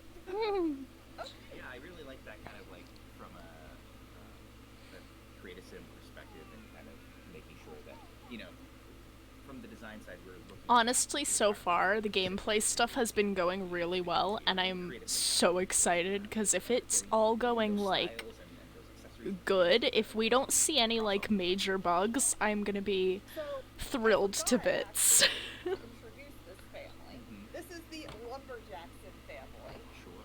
Technically on the gallery, if you downloaded him, his name is Kurt Lumberjackson, but that was before he was a secret agent, and I renamed him to Ron Lumberjackson, so I'm aware you can't get beyond that, but, like, his name is now Ron Lumberjackson. Right, for safety reasons. Yes, for safety reasons. For safety reasons. Ron's my favorite. Yes. You probably just didn't introduce them because you're so familiar with Ron. Yeah, and I think I've updated him to have, which we forgot to mention, some of our new skin details that come with this pack. Oh, new freckles! And also some moles, which are amazing. Oh, moles kind and of a beard in the way there, freckles. but, Oh, but that's yeah, so and, good. there's also body freckles. You can kind of see it here. I think on his mom, she has some body freckles. Oh, I love freckles so much. Ethan is super freckled, and it's so chef's kiss. Like, Ethan has freckles literally all over the place in the summer, and it is the cutest thing. It makes me so happy and giddy seeing it. I love freckles. They're so good. They're so cute. Newborns. And then this is Mama Lumberjackson, Ron's mama. So she's also here with this family. Ron's mama. And speaking of this, Molly, would you like to tell us a little bit about the family dynamics feature that we're adding with this pack? Why, yes, I would like to tell you about it. So basically, you can set a family dynamic now between any two members of a family. It creates unique tones to each relationship, sort of. Oh, sorry. It creates unique tones to each relationship, so you can kind of influence the autonomous behavior between two Sims, and give them unique buffs and interactions when interacting together. They can be gained either in cats. I know you paused. Hold on, Nova.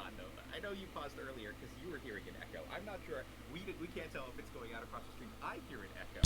I'm gonna blame Frost, so I'm just gonna give a moment to see if we need to like mute someone, and then we can continue. I think I see a mute icon where there wasn't one before. Okay, cool. Go for it. Thank goodness, it's real hard. It threw me off a little bit while I was talking, so I was like, oh my god, I'm like hearing myself speak. Yeah. So you set it between these members of the family. It creates sort of like a unique tone to the relationship. It mainly influences how those Sims autonomously interact with each other, but they also get unique buffs and interactions when they're together, depending on their dynamic. It It can be gained in CAS, as you can see here, or via natural gameplay adventure moments, or via the new keepsake box objects, which we'll see later. Once it's set in CAS, they're mostly permanent, as you can also see here, but the new dynamics can still be discovered via adventure moments during gameplay, so they can change over time, depending on those two Sims' experience with each other. They can also be removed via a dynamic remover potion, which can be purchased from the reward store in-game. But some examples of how they impact autonomous behavior is, so you'll see between Mira and Ron, they have the jokesters dynamic. They'll autonomously run funny interactions with each other or just kind of make each other laugh when they're nearby. They'll also get special playful buffs. Oh, that's adorable! And distant Sims, if they were to have that dynamic, would mostly autonomously avoid each other while in the same house, unless you go out of your way to make them interact. When they do, they'll get a pretty strong tense buff and feel kind of awkward being around their distant family member.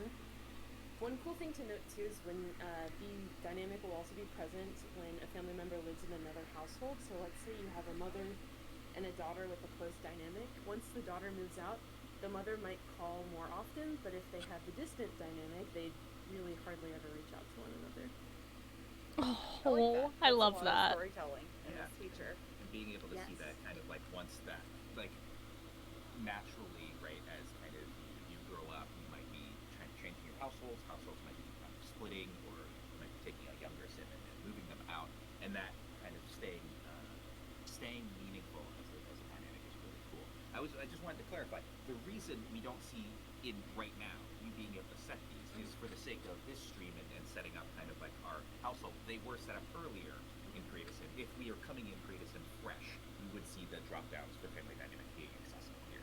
So just kind of once you have growing together, the first time you go into CAS, you'll actually see that you can set these as Nicole was saying. And we can see a little bit more about these in game later, but we're still not done in CAS. No. There's so much. I was going to mention one other thing. I don't know if Nov mentioned it. One of the things that I like about dynamics is also if you have them set and you are playing as those Sims, you'll also see the kind of suggestions made in the social kind of options in the pie menu kind of change to reflect what the dynamic might be, and that's also I feel like a really, in a subtle way that we're kind of tipping the scales and being like this is the way these two Sims sort of like to interact with each other. Oh, I love that.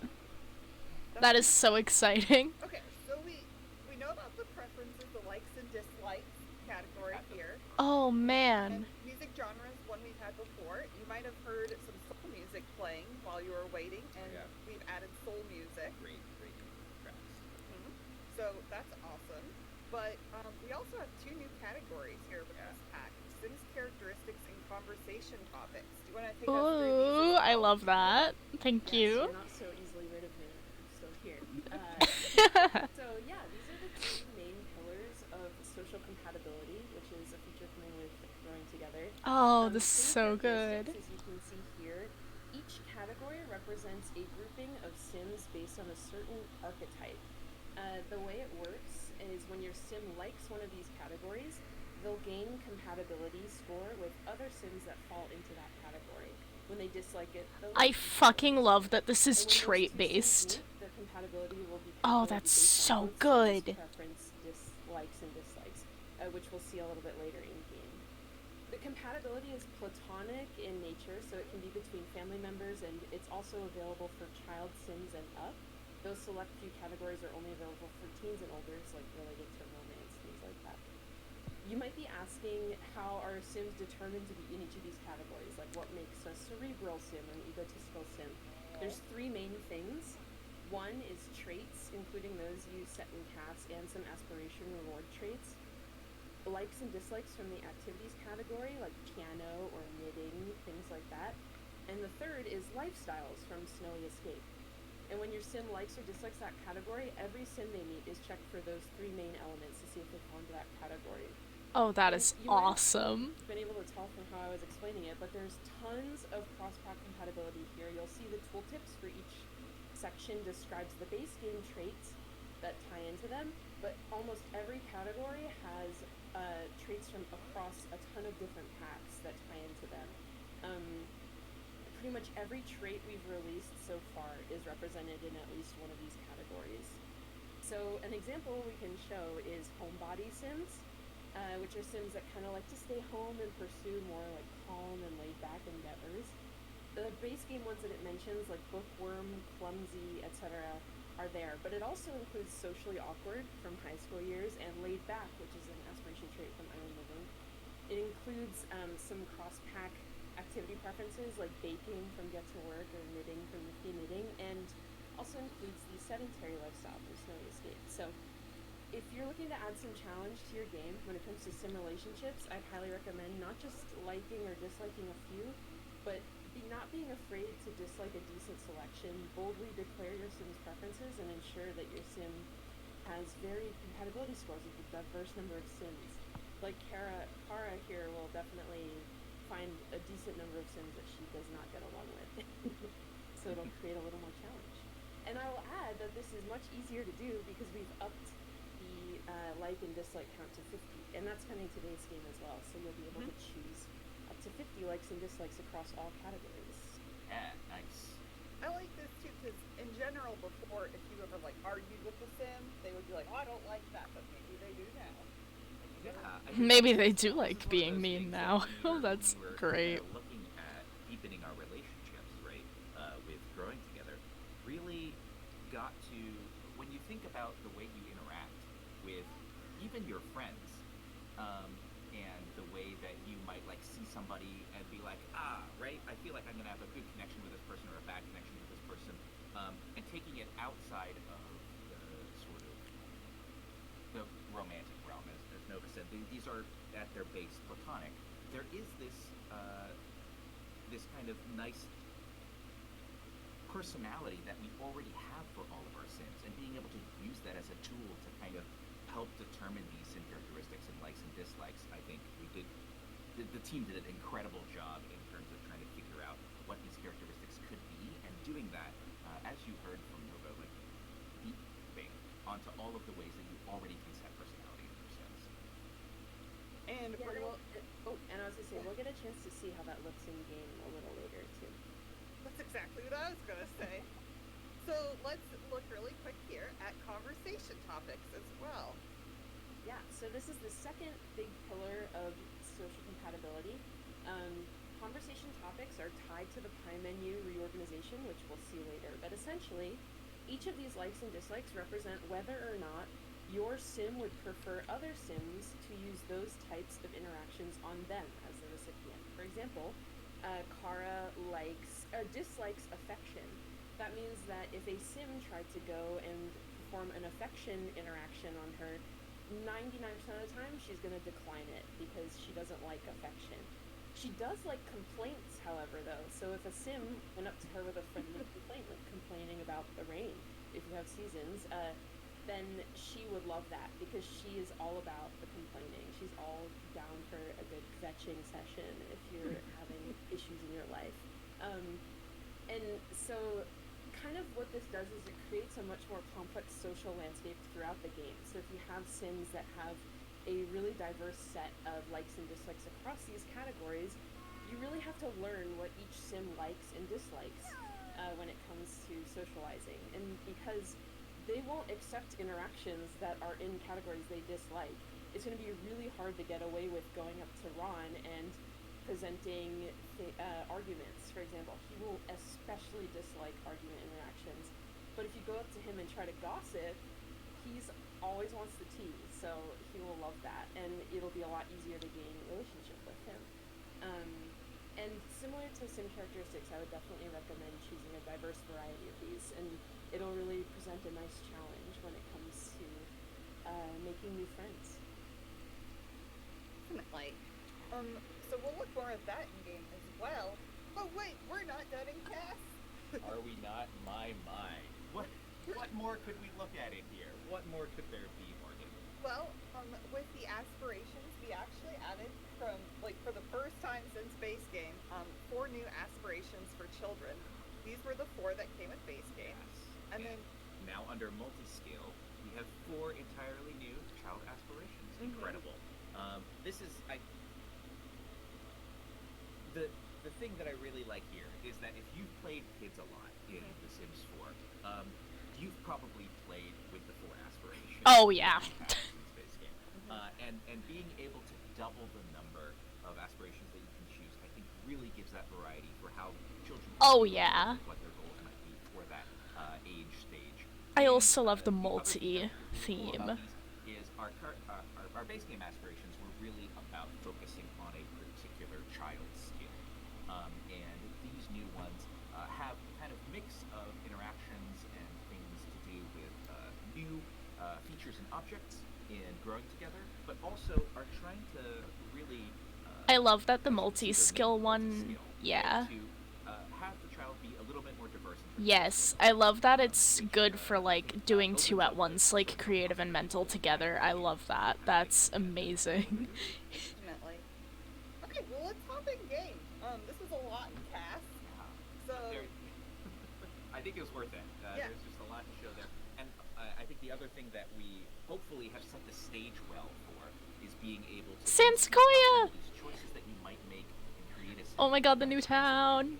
One of the things I'm gonna I'm go so a little bit excited high for on the new world. I want to know how good it is for building.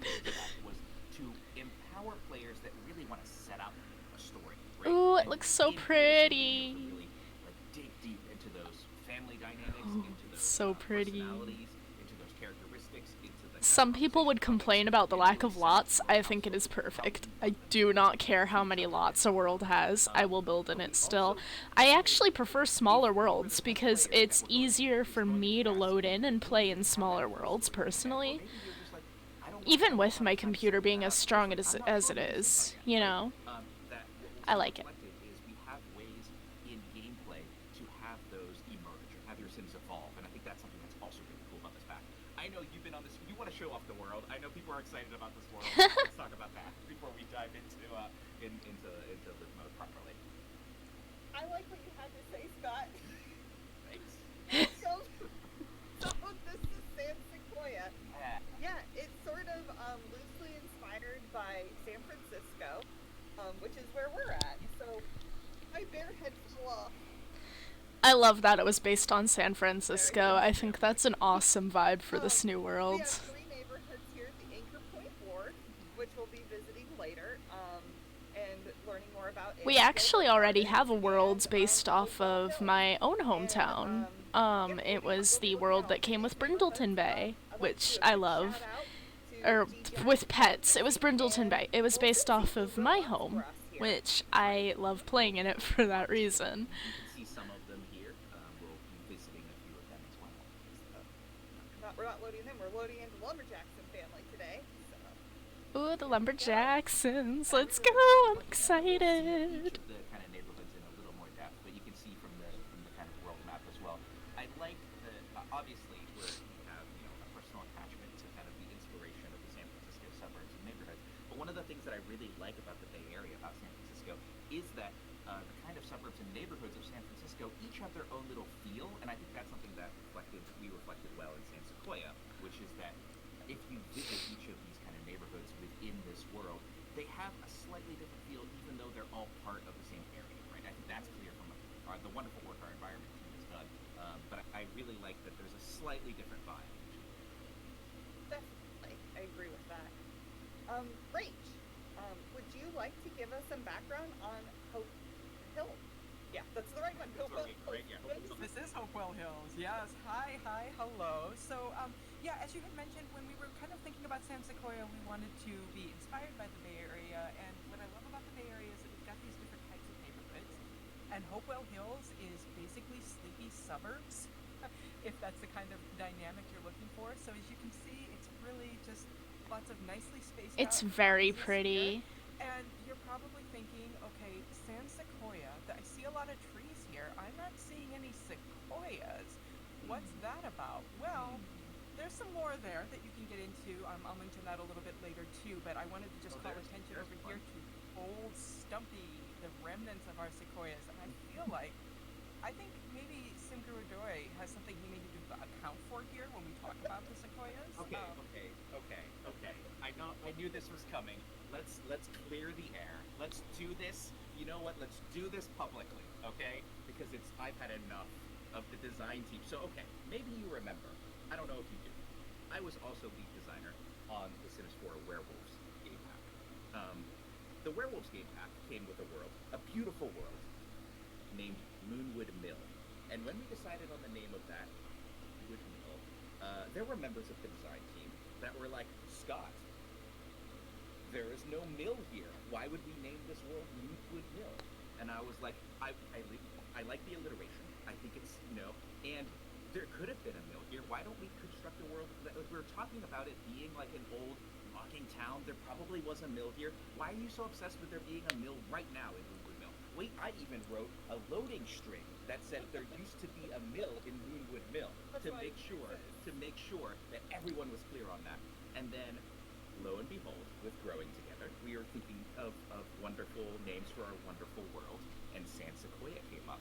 And I feel like maybe some of the same designers on the design team were like, Scott, are we really going to ship another pack with you as lead designer where we have named a world where you are clearly calling out something, an object that is not going to exist in this world? And,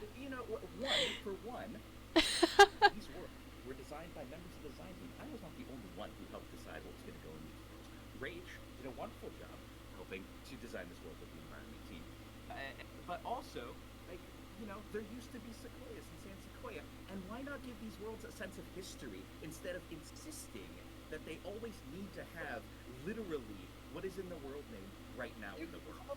Design team's giving them a It is. You know what? It is. The next pack that I'm the lead designer for, the world name is there's going to be a ton of whatever. We're going to name it something that's going to be like Chair Village, and we'll just have a bunch of chairs, and everyone will be happy. But I love San Sequoia. I think it's out. It's true. Like in Latin, is that right? Is like sans.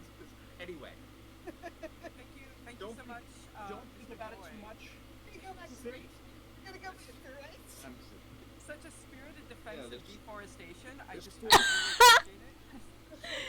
Oh, that was so good. I'm so happy. That was so funny. About the rest of the neighborhood, though, I promise. Yeah, so go for it. Yeah, give me a moment. There's this lovely little pond where you can do a little bit of fishing if you like, and this is one of my favorite things about this neighborhood, that little parklet area where you can see the pirate ship built out.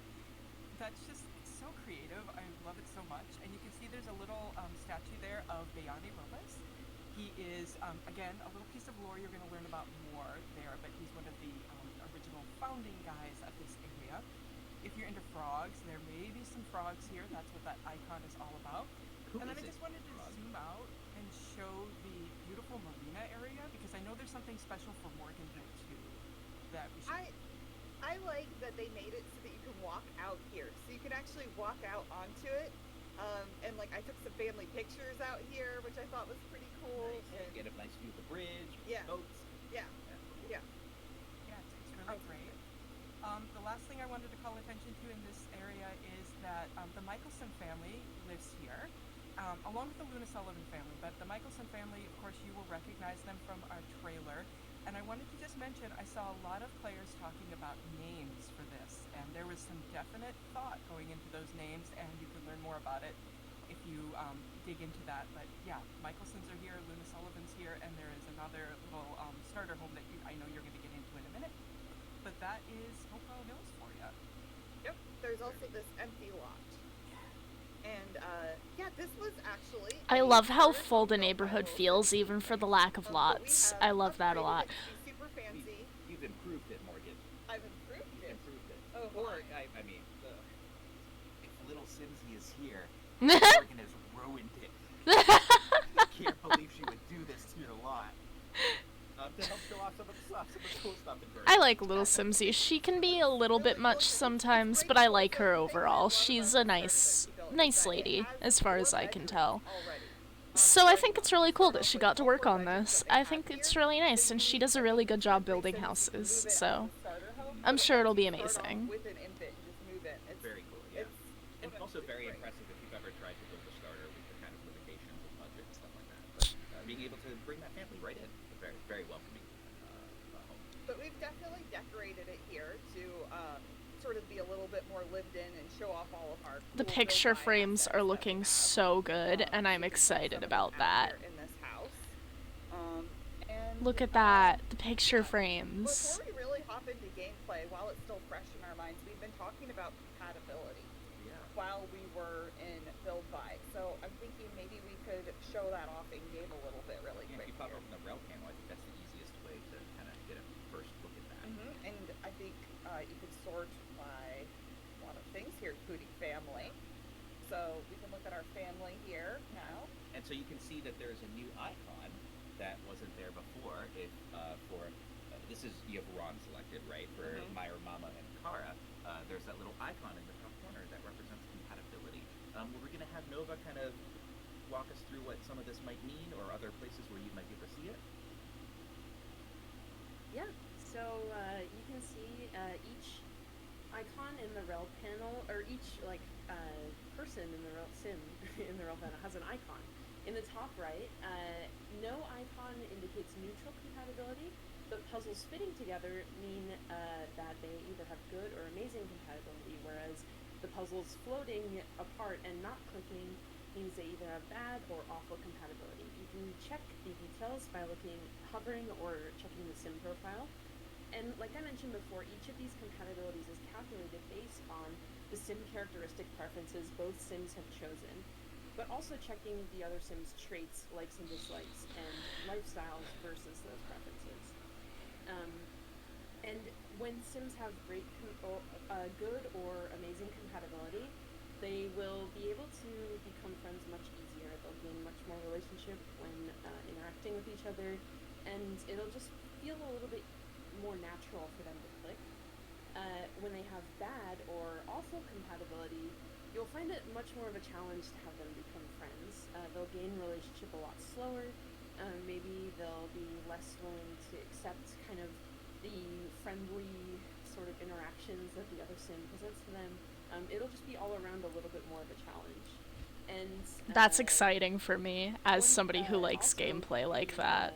If you wanted to show the pie menu really quick again too, we can see the new pie menu reorganization that was part of the other aspect of compatibility for conversation topic preferences. Oh, that's so good! Each of the new categories maps to one of the likes and dislikes for conversation topics that we had for each sim. And aren't you the sweetest little thing? Oh my god, that's such a cute interaction for the grandparent. So it's a little easier for you to find. Like you can see become best friends. It's left uncategorized. We don't want a sim to decline that because it's in a category they dislike, and we also want to make sure it's easy for you guys to find. Nearly all past interactions added have been subcategorized, so you should find it a little bit easier now to navigate, especially the friendly menu, which I know could get a little cluttered before with all the new interactions you've added. So. Oh, that's so exciting. I love that so much. Now that it's been in game, It'll take me a minute to get used to it, but I am going to love that. I can already tell. And so, I think there's a little bit of a learning curve, because previously you would just kind of maybe memorize where it was alphabetically, and then be like, next, it's this one. Yeah. To find them under these subcategories, I think once you get past that learning curve, is so helpful. And I really love how they match up with the conversation topic preferences, so you get a hint also of if they like or dislike a conversation topic, the social options underneath that might be easier or harder for you to do if that's in. I'm showing off some of our new interactions that we have across different ages. And also I think we updated how ages work. Do you want to talk a little bit about that as well, Nova?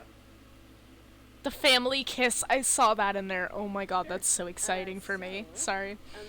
That reminds me of Generations, and I love it. Having sims of different age groups interacting with each other.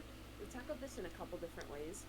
One of the main ways is through new cross-age interactions. So we've added a host of new interactions available for sims of one age to interact with sims of another age. You can see Mama Lumberjackson is there. A ton of them are new elder interactions. They can reminisce on the old days. We also have Aren't You the Sweetest Little Thing, and they can also, a fun cross-pack bit here, give life lessons under Deep Thoughts.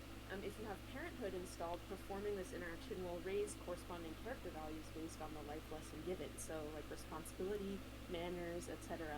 A little bit of Parenthood tie-in there. We have quite a few new child interactions to perform on toddlers. So They can claim the other sim, or on toddlers, children, or teens actually, so they can claim the other sim as an alien.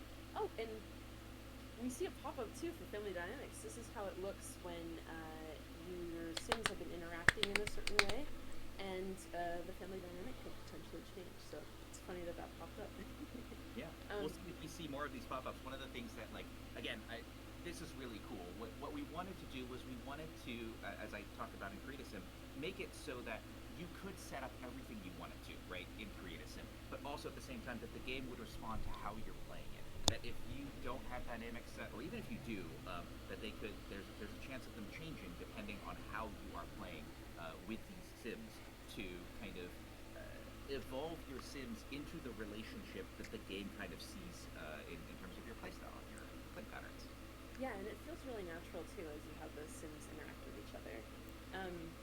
But yeah, and toddlers have a bunch of new interactions, like the cake you saw in the trailer. And for most ages, we've added a new family kiss, which you also saw in the trailer too. It's a new super sweet way to show affection within the family. But kind of the second Very part, mean. the second part, sort of beneath the surface of everything, we've brought a big change to the base game that will essentially make the interactions of the experience of interacting with two sims of different ages completely different based on the age combos. We've changed the relationship gain and loss multipliers for every combination of sims interacting. So some sims will find it harder to gain a relationship when interacting with other sims of other ages due to differences, and some ages will find it easier to gain a relationship with other ages. So, and this also goes for losing relationship too. So one example of this, for children, they gain relationships with, and we'll have a Kyle pop up, we'll talk about that in a second, but children will gain relationships much faster with other children because they just get each other, but they'll struggle to gain relationship quite as fast when interacting with a teen because the teen will take them a little less seriously. So none of those changes are super drastic, but they're definitely noticeable enough to add additional challenge when building cross-age relationships in your game. So yeah. Yeah, that's really cool. I mean, one of the things that I always, like, when I think about real life, right, is like kids become friends so quickly. I'm kind of jealous of them because as an adult, I think it actually is harder to build that friendship. But like that combined with the fact that you can have these cross-age differences of like Kids really do become friends so easy. Like, my cousins are like best friends with my niece and nephew. Like, my little cousins, obviously, and it's so funny because I'm like, how do kids do this? Please teach me. I wish I could get that close with people that quickly. Are going out to everyone. And laying on top of all the cool stuff we've done with learning together, like, I think really makes me excited about the fact that the social landscape is so much deeper with learning together, and it's really, really cool to be able to really add that to the game. So what's this? There's so much going on in this pack, right? That we have to like kind of we have to wait to catch up. We have to like finish explaining the thing we were talking about. What's going on here, Morgan? So we got a phone call from our boy Kyle. Our boy Kyle. I think we know Kyle. Okay. So Kyle is like, wait, you don't remember me? Dude, you're so funny. Seriously, never changed. Maybe you should read it. You always read these really good. Oh, okay. Well, we don't quite know who Kyle is. We don't. But it sounds like he might be the kind of person who's like, hey bro, it's me, your boy Kyle. Listen, I'm coming over to your place to chill for a few days, just like old times. Doesn't that sound sick? He's like, wait, what? You don't remember me? Dude, you're so funny. Seriously, never change. Hope you have some juice ready. It's gonna be lit. I love that. That's so ridiculous. Sure, Sounds like a fun time. Sure, why not? Why not? Oh. We got a milestone too. We got a milestone. What do we Let's do? talk about Kyle first. No, milestone first. Okay, no. Saving. Okay. This is Kyle. What? It's Kyle. Look at that. Look at the suitcase. That's the real dreamboat. That's the yes. Okay, sorry. I was looking at Kyle. You were looking at the suitcase. He's bringing a really cool suitcase in here. Yeah, into our house, into our home. Putting it there. Okay. Well, we're gonna rummage through it. Oh, okay. I don't know about that. Hey, you what? So I actually knew what Kyle's doing here. Kyle is part of our new temporary stays system that we are. You're just gonna open it like rude. These suitcases are really cool. Sorry, what do you want to talk about first? You want to talk about the suitcases? The suitcases are really cool. Our temporary stays will bring them over. They're also available in the catalog as well. You can just kind of put them down, and they work kind of like a dresser, right? So I like that they're a portable dresser. That's really awesome. Out of these suitcases, but they're a little more mobile. I think my favorite part about that being a portable dresser is that your Sims can take them like on vacations with them, take them camping, so that way you have a dresser when you're camping and things like that. I like that a lot. I think that's a really cool thing to have. Temporary stay system allows. And one of the cool things I think about our temporary stay system is that we have Kyle coming over as a temporary stay that was sort of an opportunity from the game that presented itself, right? Kyle was like, hey, I'm your boy, I'm coming over, and you can be like, yeah, sure. Or I think the other option was like, I don't know you, man. I don't know who you are. But there are a variety of different kind of different. This is what I was talking about when I was. Oh, you're just spilling some secrets. Do you want me to read this? I don't know what you want me to read. What's to talk about? No, it's okay. Yeah, no, you just want to spend time with Kyle. Is that they're kind of. This is what I was talking about when I was talking about kind of like these story opportunities, right? These little kind of like the story prompts. Is that we have temporary stays that will show up and be like, hey, is this something that you want to add to your Sim story? Whether it's Kyle visiting, whether it's kind of extended family coming to stay over. I think family friends, there's one where they suggest that they come over because they're maybe going through a tough time and they need someplace to stay. An old friend that's crashing. I love that family can stay over like this. That's so exciting, especially for my legacy families, so that way they can actually see their family members. My heart. You can see from the calendar that Kyle's going to be here for 6 days, and he's going to hang out, and he's going to be a kind of a true member of your household during that time. He's going to I think each of the different temporary stays maybe has a little bit of special behavior. You may see Kyle. Ask him to help out, or you can ask him to relax. I asked him to help out, so I wanted him to help out. So he's going to maybe help with the kids, clean up, stuff like that. If you're going to stay here, we got a lot of kids. Yeah, you got to help out. We have a lot of kids here. We have a big family. Thanks for coming over. Really kind of contribute, please, Kyle. But the other thing, you had the calendar open. You can pop that back open, and you can't do it now because I think Kyle is here. But you can, and I don't want you to make him leave. I want him to stay. But you can also, through the calendar, initiate a temporary stay yourself. So if you're like, hey, I just. Oh fuck yeah! You can initiate it yourself. I'm doing a challenge. I'm having a lot of babies. My dad actually lives in another lot. Okay. If Kyle hadn't shown up, I was going to have later on her call her dad and ask her dad to come stay and help out with the kids. Yeah. And so that's something where you can initiate that as well. You can select a kind of like length of stay. I from like 1 to 6 love days. that you can initiate it yourself. That is so awesome. So again, sort of like another kind of reflection of that is so good for storytelling if I want people to come over. Of drama themselves, or have them invited into moments of drama through like Kyle showing up and being like, you know what if I just crash for a little bit? And we've had this in a few packs where there's like a special gossip interaction on like the townies that live there, and Kyle's got some delightful ones. So I'm gonna have you read these again in your surfer voice here. So this is, you were asking Kyle. I asked him about what's going on in San Francisco, man. I don't know, man. It's just been a week, you know. Just you ever see something you just can't unsee or get out of your head? Last week, I set my llama-berry power sit on a bench while I was doing push-ups at the park, and a squirrel came by and knocked it over. Full can, total waste. I'm clawing my way back to normalcy, man, but it's a long road. Oh my god. He loves his power sip. I think like I was saying, like some of them have some special things they might do while they're there. And I think you might see Kyle drinking some power sip or leaving some cans around if you have him over. Yeah. So we'll see how Kyle does. He's already taking care of our baby here, helping out.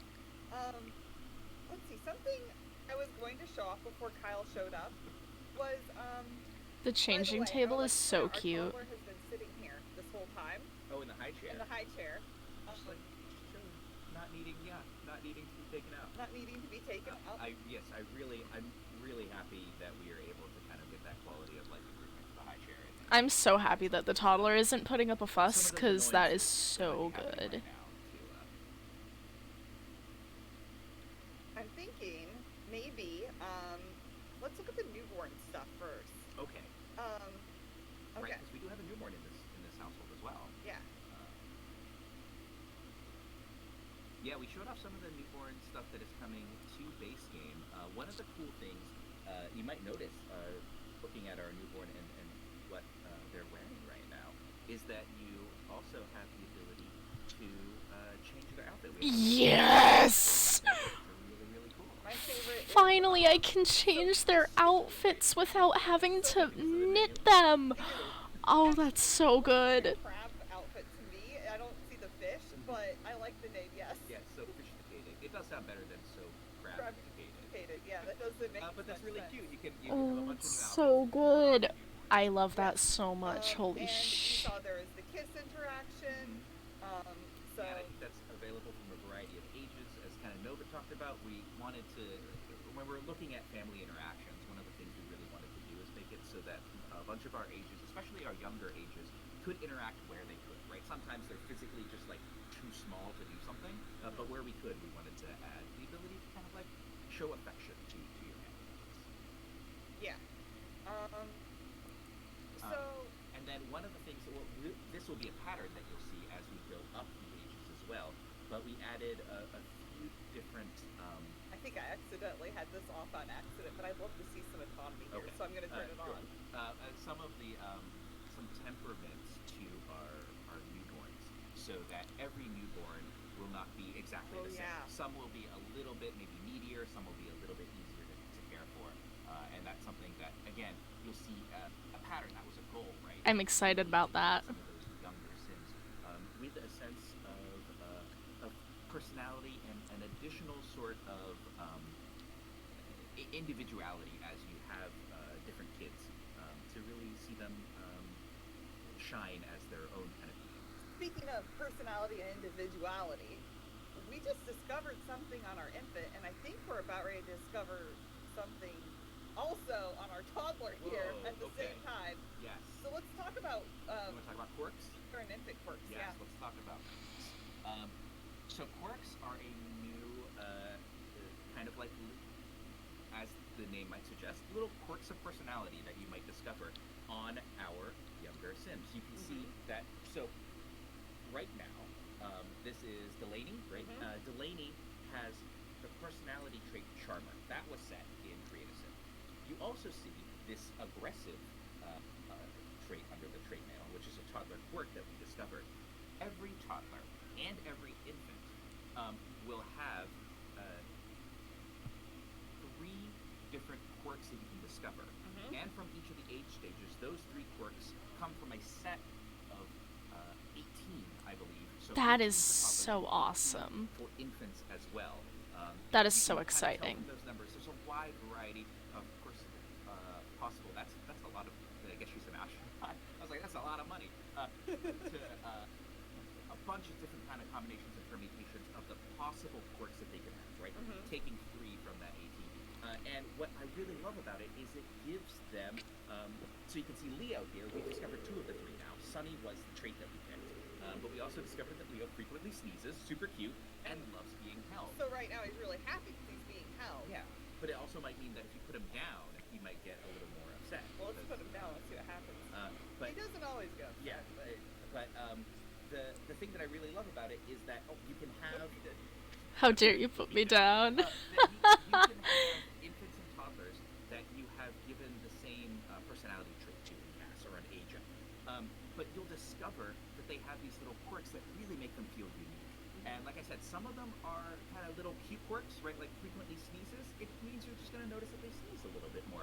But some of them, like aggressive or likes being held. I think there's one where they really enjoy sleeping in a Sim's arms as Yeah. opposed to in a crib, they're gonna That's change the way that you think about adorable. that Sim. They're gonna change the way that you play with that Sim, and I really love that, like, these little things that you discover I'm about these so Sims excited kind of to play affect with the way that you rate infants them, now. in Oh a my real kind of way. Like, goodness. Morgan, what did you do? No, did it. Kyle! Uh-oh. But Do I have I do have an alarm. Oh, the fireman. it'll be fine. Okay. But that's something that I really enjoy about quirks. Quirks on our infants and our toddlers. I don't know if you had anything else that you wanted to talk about. Yeah. Quirks. We added a cheat so you can Maybe we should wait. Hold on. Let's wait for the alarm. Sorry. The fire is so funny. I love it. They broke our brand new oven that you can see comes with this expansion I love the pack. milestones. It's basically like memories, and that's so good. So there's a new pack cheat for this for growing together where you can oops, I think I have the wrong person selected here. Right, yeah. And you can see they also saved the infant. Isn't that nice though? But you can see there's infant quirks. You can remove quirks if you were like, well, I want to make my kid Like making your infant, and you're I'm like, like, they don't oh, sneeze they that don't- much. Yeah, so you're like, I want them to instead be gassy, or I want them to be a feeding tinkler. Right. You can go ahead and add your own or remove ones you don't want. Yeah. So Really nice. So, like, another way of kind of keeping the control in the player's hands if they want to. I love that.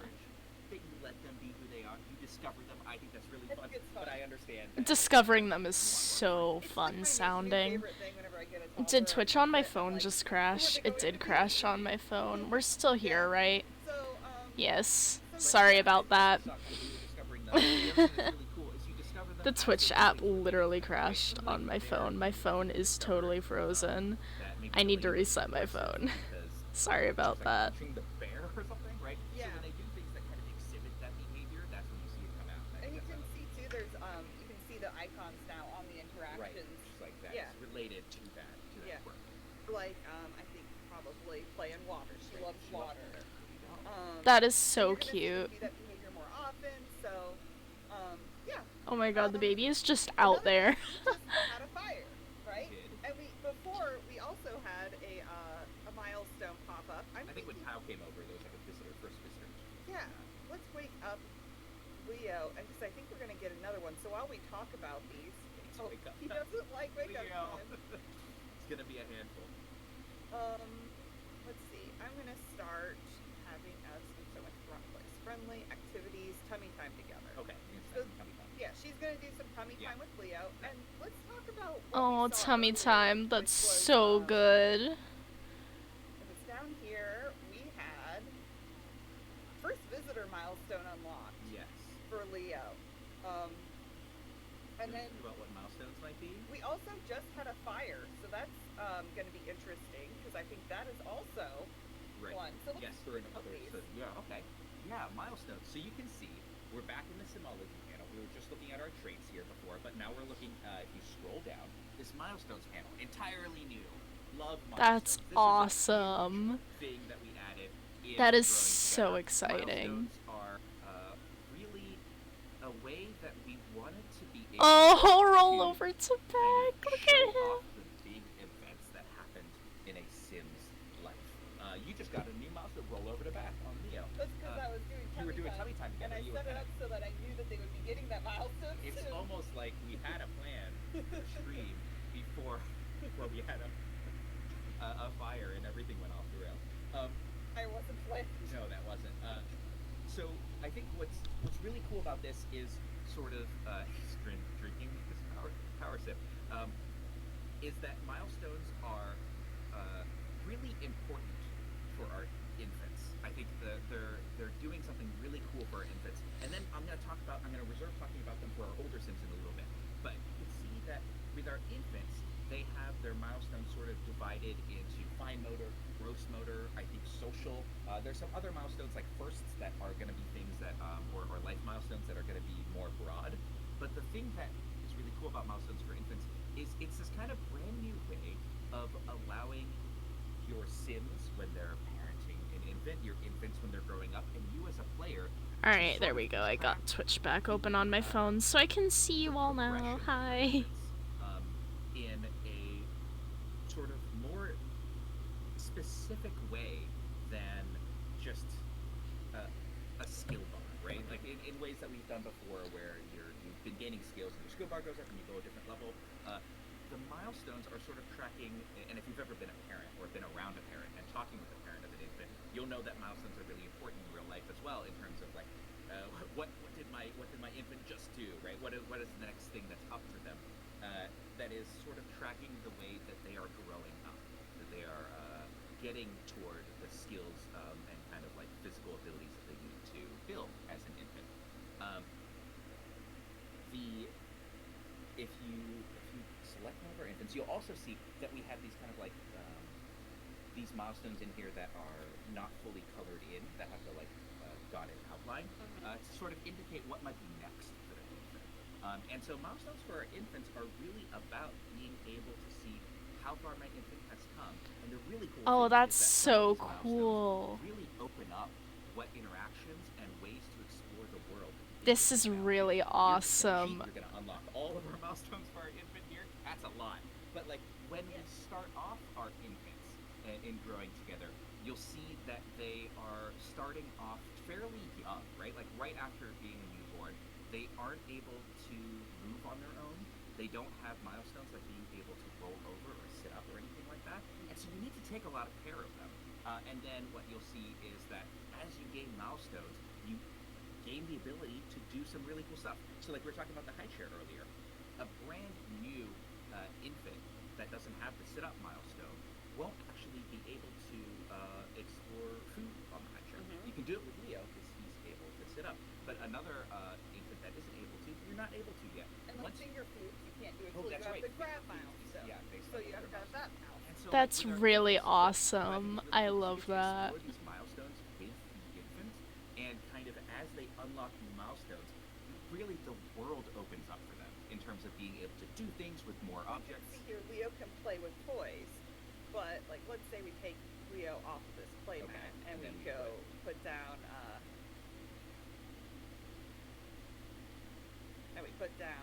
Jenna here on the play Jenna mat. just aged up, right? Jenna just aged up, and I haven't cheated Jenna. I didn't cheat Leo. Okay. So let's put Jenna there. So he can play with it, but Jenna can't do any of these things And that you'll see Leo Jenna, can do. when we put her down, she's lying down, right? She can look at the toys, but she doesn't have all the interactions because she doesn't have those milestones. And so I think for I love that. That's really awesome that it serves as developmental moments so you can tell how far along your baby is, you know, in their life. I like that a lot. Skills that they're building that open up a lot of the ability to really I really love that. And I think that's really cool. It makes our infants, before growing together, feel like they're growing up through their infancy and allowing you to see that through the milestones. But that's not like if we had just made milestones for infants, I would already be like, whew, job well done, team. That was not enough, of course. We have milestones across all of our ages so that if you, as you grow up, continue to gain new milestones that are meaningful for that age. And I think it changes a little bit because that's after adorable. Those milestones are not really about gaining the kind of like core abilities you need to really interact in this world. Oh my god, learning to ride a bike is a milestone. And I think when oh, my heart, that's so cute. Are really important to take away are one, as a player, I think there are really cool kind of almost timeline of your sim, right? At the end of your sim's life, or like near kind of when they're an elder, you can look back on it and be like, what are all the things that my sim has done? And being able to see their milestones is just I love that it's basically a memories system. Ages, but if they wouldn't have been, and I would have like aged them up over the years, you could actually like click on this and see, go back like, and during that age, what happened to them? What did I do with them, right? There are, and the other thing that I think is really cool is that each of these milestones has, for some of our bigger milestones, we have little bits of kind of ways to make sure that it feels like a bit of that Sims history. It isn't just an icon for you as a player to look at later and be like, oh yeah, this happened to them. So I'm going to talk about some of the good ones first as you make a bad one happen to Ron. But we have things like Ron has a milestone for getting married because they got married at some point in the past. And getting married or like having a new child, going to school for your first day will give you some decorative items that you can put around your house. We actually have them here. Oh my god, a marriage certificate. Between Ron and Myra, right? Like, and so if you have these decorations that remember who kind of instigated that milestone, and then they give you a way to decorate the house not only with these cool decoratives, but really give this lot. Oh my god, I'm gonna cry. That's so cute. What the fuck? Really awesome. That's I think so some of our Sims adorable. with those No, decoratives please. have interactions to reminisce on them, depending on how they felt about that event or what age they are now. Oh my god, We that's have so other, cute. milestones that can Shut trigger up. sort of like future regrets, I would say. Like, you just had a milestone where you made Ron have a bladder failure. And his first bladder failure, you could see that the milestone remembers that it was here at Sequoia Cottage. Which is their home. Unfortunate that was at their home.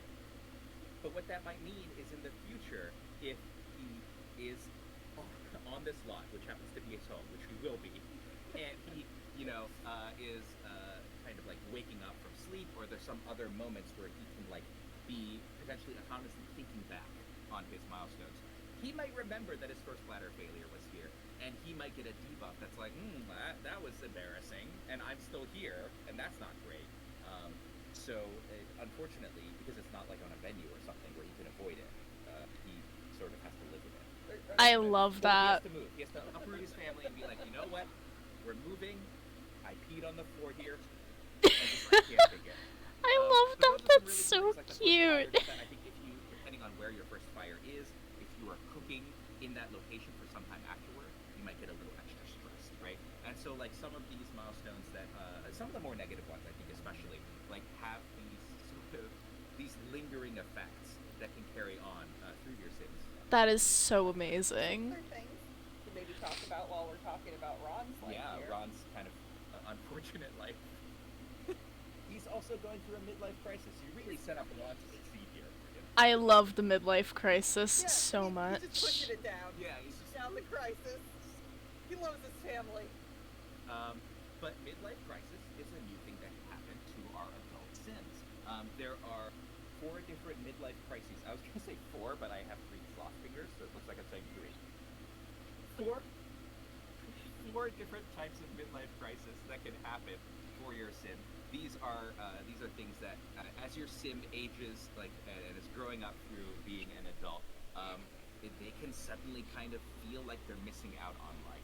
And you can see that Ron has the desire for adventure. And what this does is it has him kind of come up with a bunch of goals that he set for himself to be like, you know what, to kind of like satisfy my desire for adventure, I really want to do these things right now. That would break me out of my midlife crisis. It would make me think I'm actually being able to get some adventure in my life that has been kind of a little bit boring so far. And these are optional. As a player, you can just be like, you know what, no, suffer through your midlife crisis. I don't care. But if you do fulfill some of these for Ron, what you'll see is that the midlife crisis lasts a little bit shorter. You'll get potentially a beneficial kind of mood after the midlife crisis is over. Happier Sim. Yeah, it depends on how happy you want to make your Sim. He also has A a workplace rival. rival? Another thing. Not to be a rival. Oh my god, I love that. I know Bella is well liked among everyone. And That is so cute that they can have this is rivals. if you are in a career. So Ron right now, with Bella Goth as his workplace rival, won't be able to get a promotion, right? There's some drama going on at work. This is another thing that can come up, and you can, when you are at work, you will have a couple of new options on your Sim skewer to be able to potentially do some positive or negative interactions with Bella to try and resolve it, and you'll get some, I think, fun kind of fiction out of that. That is so adorable, and I love it. Just like interact with her outside of work to try and resolve it. potentially, not that I would ever do any of this with any of my real life work rivals. You can take care of Bella however you want to. And if Bella somehow just isn't on this plane of existence anymore, so watch out all you designers that are making fun of the Navy worlds that got. I'm just saying. There used to be sequoias in San Sequoia. I love that. That's a fun kind of, again, a little bit of drama that we are adding into your adult Sims, right? Like, this is so cute. At your Sims growing up and really wanting to cover. I will say a really important note is it looks like everything is working functional. We haven't seen a single bug in the features of the pack yet, and that's so exciting. I'm so happy that we haven't seen a major bug happen outright yet. Burnout system so that if that's you're exciting. Going too hard on a particular like skill building or working too hard, your sim may kind of indicate to you that they need a break. They need to do something that's different. If they're kind of like too mentally taxing, they need to do something. I like that Sims can get burnout, because me too, the fuck. Like a mental break from that. We added, there was another. Getting tired? Yeah, that's like, again, like, I think I was like, we added the opportunity to be laid off, which is a weird way of putting it. It's not. We added a lot of fun stuff for adults. We just made their lives dramatic. Man, there's stuff that can happen to you that you need to deal with, but they're like positives that can come out of that, right? You can get laid off, and after that's actually what happens is that when you go to work, there's a chance that the company is like going through restructuring or something that means they're going to be layoffs. You might be able to make it through just fine. Maybe working a little extra hard during that period, right? Like you can survive that. If you do get laid off, we added some interesting kind of options afterwards, where some maybe if you have friends, they might come check in on you, and the ability to sort of like look for new jobs, knowing that you were just laid off. But yeah, it's a little awkward to be like, we added the opportunity for your sim to be laid off, but it is something new and yeah, it is. Speaking of which, one of my Sims did literally just get fired from his job in my other save file. He was working as a teacher for so long, like most of his children's lives, and then he got fired. And I am devastated still that he got fired from being a teacher. And it was just because he tried to make teaching more fun for the kids too, which broke my heart. Some stuff for infants and toddlers and adults, and some stuff for elders. Let's talk about kids a little bit too. Okay. So we talked about these aspirations that they have, but there's actually a lot of stuff we added for children. You might notice that they sometimes she's getting a confidence pop-up. Oh, right, that's flying off of her head. I've seen that. And I'm seeing under the traits that she has high confidence right now. Yep. Children can now have low, neutral, or high confidence. They start off with neutral, and this is kind of like what a mood. Throughout their childhood, depending on like how much they're succeeding at things or failing at things, and how like their caregivers are responding. I don't know if she's done anything recently for them to respond to, but for example, under friendly and then compliments, he can praise her effort in social growth. Right. So she's gained social skill, and so like as a caregiver, or he can criticize it. And so that'll affect the child's confidence, right? Mm-hmm. Yeah.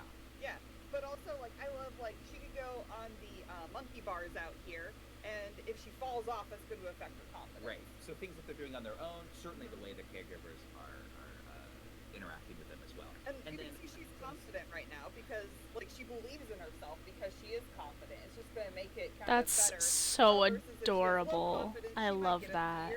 That wasn't there before, and she's going to start like feeling like bad about things, and it might start like compiling, right? So I love that. That's adorable. I was gonna say, what happens when a kid ages up with high or low confidence? They get a locked-in trait that is either low or high self-esteem. If their confidence was neutral, oh my god, they have self-esteem now. Literally, me too.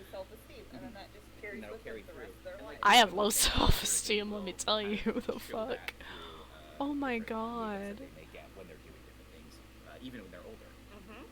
So I'm gonna make her practice piano, even though she doesn't like practicing piano. Okay. Because number one, it's a standing piano that takes up 4 slots, not 6. And I'm just gonna. The 4-slot piano, my beloved. And I know that some of our we had showed off this piano in some of our trailers, but I think we showed it off before with some of the really artful and beautiful kind of variants, but not necessarily the kind of just like four neutral tones. And so you can see that we have a bunch of them. Just have a brown one if you want to. It's not that exciting. I like the ones that have art on them, but a wide variety sticker of ones. these pianos that are available. Yeah. So, but we're gonna have her play some piano. I and, love check having out the some new new piano. stuff for That's children that we added in exciting. here. When she gets here. I literally have a custom content So standing she's playing piano piano. because Number of one, the you can fact that see we how didn't when have any one sim is before. gaining a skill, they'll now have a icon for that skill they're gaining above their head. Oh, that's so That kinda helps nice. you. But for children, they actually we've separated this out where children now have their fundamental skills, which were the skills you were already Yeah, kind of those seem familiar very with. familiar to me. Yeah. But they also can gain certain adult skills that we felt like we could support or that we were supporting, and we can continue to add to this over time. That's awesome. Skills at a slower pace than an I adult would love gain the that skill. separation. And they will That's gain these so fundamentals now quicker than they awesome. used to. So these gain much quicker, and these gain slower than if you were an adult. Yeah. But it kind of means now that, like, if she really wanted to work hard and try to improve her piano, that she could go to a teen already knowing piano. Whereas before, if she played piano her whole childhood, she wouldn't, as a teen, know how to play piano very well. Right. So it's one of the ways that I love that. That's really, really awesome getting to, like, do that That's a now. very cool update. Yeah. I'm personally really excited about this one. I love that it affects them for the rest of their life now that they can learn skills that way. Oh. Midlife crisis for Ron. He had a goal that was to take an outdoor nap. And Right. Kara also, in her new aspiration, has play pretend in treehouse. Right. I know we have a treehouse somewhere in this map. Oh, I is don't that like it? a tree. Okay. That looks like a treehouse. Let's continue building on it. And then we'll have her come out here and maybe Mama Lumberjacks in this one. Okay. So. Yeah, and I was gonna say the treehouse is a new object. You might have seen it in the trailers as well. It's something that Oh my god, they can build it together! with your family. Yeah. Oh yeah. I feel like it's honestly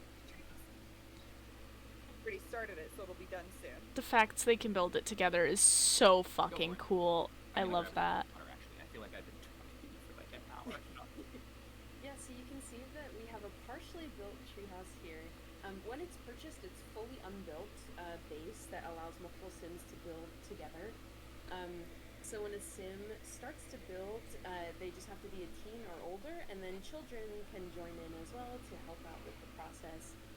You'll see other sims hammering different parts of the treehouse, pulling out blueprints, etc. But yeah, and then you see the finished Built. Yeah.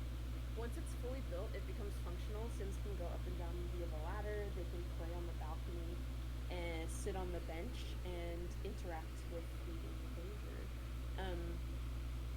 As you can see, Kara's about to play pretend, or do other things as well too, but, yeah, but basically, you can pop,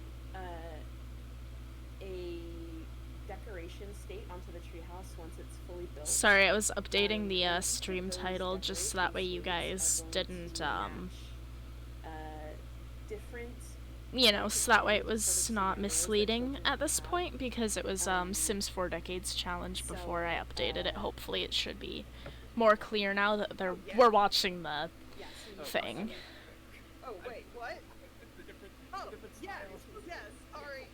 There's so much you could do with it. Yeah, so there's the different decoration states that match each of the different play pretend. So you can see Kara is playing pretend as a fairy tale princess, and you can decorate the treehouse to look like a fairy tale castle to match that, or like space, island castaway, whatever matches your child Sim's ideas and what they prefer. On the enclosure, as you can see, we could That is have so Sims relaxing or cool. sleeping. We can also have adult Sims woohoo in the enclosure. They can woohoo in the treehouse! treehouse! Oh, I'm so hyped that there's a woohoo in the treehouse. Upgraded from this point I figured so there we would have be, an but I was awesome so functional treehouse, excited. but we can give it a bell, because why not? a slide so Sims can climb up the slide or slide down it, lights to keep the treehouse lit up, or a sliding pole that Sims can slide down to exit. That is You just need to so have an adult Sim awesome. with handiness, skill, and some upgrade parts, and you can add all these scribble parts to the treehouse. Yeah, we added them through the magic of debug sheets here, but they are built like the treehouse, right? Your Sims go and kind of like. I love that they can climb up the slide, because I used to do that all the time when I was a kid, where I would like scuttle up the slides. Oh. The slide, I can make it. You can't touch this daytime, but you can adjust them to be different too. So that's cool. Yep, and it'll really shine at night as well when the color is changed. You can also place objects on the treehouse balcony. So as you saw earlier, you can drag on the small telescope. That's awesome. Basically a whole host of children's toys, activity tables, Blarfy, like the big stuffed animals. I houses, love that. A science table, VR gaming mat can go up there. So like, there's a bunch of different options. Oh that my you can god, place that's up so there, cute. And, children or anyone who can use those objects will be able to interact with them. Is there a way to find those easily? Yes, so when you're in build by, you can search for the tag placeable on treehouse, and that will pull up a bunch of different categories for each of those objects, so you can easily find Depending things on that can be category. placed Nice. on there. Yeah. That's Yeah, awesome. I think that's really cool that you, like, once you put it up there, you're saying it is usable, right? Like, so not just can you decorate your treehouse how you want to, you can actually then have, for example, Kara could look through the telescope while on the treehouse. That is awesome. I'm so happy that that's a thing that they can do. That's so personalized and cute. None of them are going to work or going to school. Just keep them home. You gotta keep them home. One of the like I think I said this to the team as well, but I feel like the treehouse is one of, if not the, like, coolest objects we've ever made in The Sims 4. It is The treehouse is awesome. very It is big, phenomenal. It's very beautiful. It is so customizable. It's got all these like little kind of fun interactions that you can do. I don't know if you mentioned you could set like the entry rules as well. Oh, so you yeah. could be like, no adults, it's just kids, right? Stuff like that. We have the enclosure that you mentioned with a bunch of stuff on there. So it's just, yeah, I really love this thing. Another cool object we have for kids. Sure. Another cool object we have for kids is this bike. So I actually can't travel around or ride it. Why is that? It's because I think you're a kid and you need to learn how to bike, Morgan. So one of the things that I think. Oh, look, he just sabotaged his work rival. Little Barbara skeleton into Bella's office drawer. Oh, that's so funny. There's actually a skeleton in my old desk drawer at work. Is this based on a? Yeah. Okay. Based on a true story. Oh, I love that. Nice. Really putting the best bits of ourselves into this game. So for our kids, right? Like, our adults have bikes, and our adults can kind of ride bikes already because they're grown up and they know how to do it. But with our kids, we felt like it didn't necessarily feel realistic to be like our kids can just know how to ride a bike right off the bat. And so they actually need to learn how to ride the bike. And once they've done that, once they've kind of mastered being able to ride a bike, then they can use it as a vehicle for traveling, much like our adults can. So then they can kind of ride it around, and they can take it to different lots and stuff like that. But we also added some cool things with some stone if we get Kara there. That's wonderful. It's not. We also, to make it so that, because kids' bikes are cool, kids' everything is cool, right? If you go to the store and you're like buying an adult version of something versus a kid's version of something, kids' version of things are cooler. What's really cool about these kids' bikes, I think we have 6 new kids' bikes with variants. And 6 bikes, all with variations. I love that. Slightly different accessories. And so you can see this one has a horn. I think maybe this one has a light as well. If it was nighttime, we would see it shining. But there's like a horn and a light and like a noisemaker that can change even the way that it sounds when you're riding it. And depending on which kid's bike you buy, it has like a different kind of configuration of those sort of upgrades or accessories on the bike. We also have some adult bikes as well. Yep. So adults have some bikes in this pack they can ride too. I love the adult Yeah, I think bikes. adults can help our kids like learn how to ride a bike, right? And that can be while you're trying to learn your bike, you can sometimes hit your head and make your tooth fall out. Oh, right, loose teeth. You can actually Does see. she have a loose tooth right now? She does. I cheated it right now, so that's why it has that, because I cheated it on. But, okay, yeah. Rod's going for it. Yeah, he's just sabotaging. I set him to sabotage work rival at work. He could also befriend them. So, I mean, anyways. But she, so she has a loose tooth, so we could wiggle it. But, let's go ahead and just pull it out. Oh. Oh, ow. That, ooh. Owie, owie. I love that, though. Is out. Yeah. Laura no longer has a loose tooth, but now has like a missing tooth. And we could get her to smile here. We could see it. Yes. Open your mouth. Open your mouth, child. You'll never see it. I'll never see it. Let us see your missing tooth. There, where she lost her tooth, it's there. Show us your missing tooth, child. But you have a loose tooth now, and you can take that tooth, and you can, if you were to click on like her bed, for example, you now can place the tooth under the pillow, go to sleep, and when she wakes up, she'll be able to. It's time to head to bed. She'll find a nice surprise from the tooth fairy. And so when she wakes up, then you'll get kind of a nice little moment of a lost tooth fairy time. She got a milestone. She got some new reward objects. And oh, that's money adorable. Well. Hey, yeah, and this is like when we're talking about milestones, right? Like you get a cute little kind of like tooth certificate for your first tooth lost. Yeah. That's so cute. What the fuck? Certificate. Maybe we check out these. Oh, these little boxes. These little boxes. We have 3 of them. Kind of an ornate one. We have kind of a cheapskate.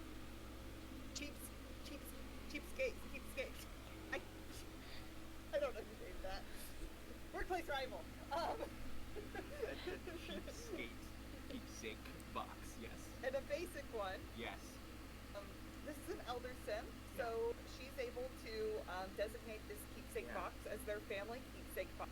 These keepsake boxes are one of my favorite things in this pack because they're small. They're not super complicated. But when I talked about our milestones and kind of decorative objects you got from the milestones, one of the things that I really love about this pack. Oh my god, you can even entrust the box to somebody else in the family. History with this pack that we haven't had an opportunity to do before. And our keepsake boxes, I think, are a great example of that. Oh, that's so cute. This keepsake box, and you can rename it, right, is sort of the family keepsake box, is the memento that you want to pass on. And then oh, that's so sweet. And then if you are close enough with somebody else in your family, is you can then pass that on to that family member. And through that, you can have this sense of an object that has meaning for the family and is able to be is able to kind of like keep that meaning through generations, right? And you can see that it's also like a little kind of storage box, so you can put cool things into it. You can put things that have meaning, maybe milestones things, or maybe just like something that you think has meaning for the family, and be able to put that in it. And then the other interaction that's on here. I love that, especially because I think the thing I would put most in the keepsake boxes is really, really old family photos, especially in my Decades challenges. Like, I have a photo of Victor with his mother and his sisters, but, you know, obviously his daughter is gonna treasure it, his, you know, grandkids are probably gonna treasure it, but then what about down the line, you know? He's an ancestor. So, down the line, it might end up a keepsake of the family. It might not necessarily be, you know... Oh, that's cute. I love that you can put different things in the keepsake box, though, that have special meaning to you as a player for your family. That's so good. I'm a little sad that you don't have the opportunity to keep the baby teeth. Some people keep their kids' baby teeth. I wish you had that opportunity just because I think it would be sick. I wish I could have kept my baby teeth, but I never actually thought about that, you know? I think it would have been cool to have my baby teeth in a jar. That would have been awesome. Honestly, might keep my kids' teeth and baby teeth. Just to have in a jar. Kids' baby teeth. I love it. It's so stupid. And you can see it on their hands now. Oh yeah, you can see it on their wrists, and they have each other, right? Cara, and hers was made by Mom now. Nice. And they both have it on their hands. Oh, they wear the bracelets. Okay. But for now, they have them. They have a special friendship bond. I think we added another really cool kind of like interaction that you can do while you're wearing each other's friendship bracelets. I think it's under affection, bracelet buddy. Fist bump. If you do this, Cara has another friend, and if she were to do this in front of Gonzalo might get kind of jealous. Oh, right, because he's like, why didn't I get a friendship bracelet? Why are you doing this bracelet buddy fist bump with somebody else? I thought I was your friend. Right. So we were pretty close. Yeah. That's You can adorable. only exchange friendship bracelets with one sim, right? Yes. That's the rules of friendship. Also demand your friendship bracelet. I would. That's malicious. I don't know if I be would. in school when I was a child. Huh? You were saying that you exchange friendship bracelets with someone, and then they demand. Look, oh my! I cannot believe that you did that with Tara. She's gonna have this memory with her grandma forever. So sad. She was hurt. Would you give her a hurt sentiment? But yes, this happened to me, and I'm still Okay. hurt. Yeah. She's probably with her forever. Yeah. Probably forever with her. That's When adorable. Tara grows up to be a game developer and is doing a stream, she'll be like, remember that time that my grandmother demanded the friendship? And then I went to work and they made me take the featured bracelet that made me remember that really sad moment in my childhood. And Yeah. So really, I understand. It's a really personal connection there. I think friendship bracelets are cool. I think you can tell some cool stories there, as you can see, and then some really. I like the new toy box a lot. I think that one is really fitting for Decades. I was really upset that all of the toy boxes weren't very like plain looking, and that one at least looks like, you know, hand painted wood. Like, that one looks really nice. A lot of the items from this pack so far look like they'll be really great for Decades builds, and I like that a lot. Just like as a personal thing, personal preference, I think that's gonna be really awesome, and I'm gonna really look forward to it. She's a big girl now. Yeah, these changing tables are really cool. The thing that I really like is that you see there's a little kind of like diaper pail, trash can. You got the Peon Caregiver milestone. Woo! Nice.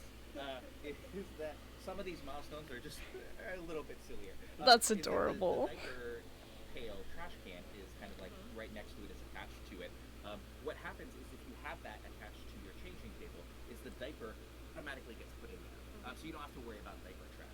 If you don't, then the diaper shows up on the floor and you have to clean it up eventually, or maybe Kyle will take care of it while he's here or something like that. But that's, I think, a cool little touch with our changing tables. I think that's really awesome. Just so you can teleport her there. Let me cheat. She's being carried. Oh, she's in the high chair. Let's have her let her out really quick. Let her out so that way we can teleport her and admire the new playpen. What you can do here with these baby proofing things, but so this is baby proof, and you can see she can try to break loose now. So that's like a fun way to play with wild toddlers. Right. Who may Like, succeed even or if may you not baby proof succeed. something, right? There's a chance that they have a breaking out. Yeah. So it's pretty fun. She did not succeed. Oh, she did. She's out. She's out! So that's cool. That's a cool Baby thing. on the loose! So let's go ahead and we also have some cool objects around here. We have this celebration cannon. Too much stuff. That might be good for some events we could talk about. Yeah, we have 3 new events. I don't know if we have time to actually do them in the stream, but we have 3 new events, which are a baby shower, and that is something that we wanted to make available kind of for all of our new baby stories. So you don't need a pregnant sim to have a baby shower, right? Maybe you're telling an adoption story, or something like that. We have a new family I Yeah, love that it you would can include have the baby rehearsal shower space for robot an that kind of adoption surprised too. into That's this out so of order. good. I'm sorry. A family reunion event and a slumber party event. And the slumber party event also kind of shows off our new. I was going to say shows off, but really, like, it's useful to use with our new sleeping bags.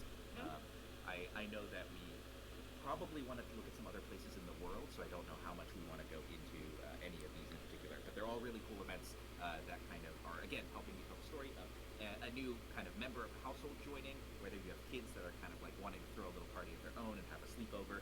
That slumber party can be held in the home, can be held at certain venues as well to have like the lock-in effect of like we're in the, we're out and like having a sleepover somewhere else, and a family reunion that is.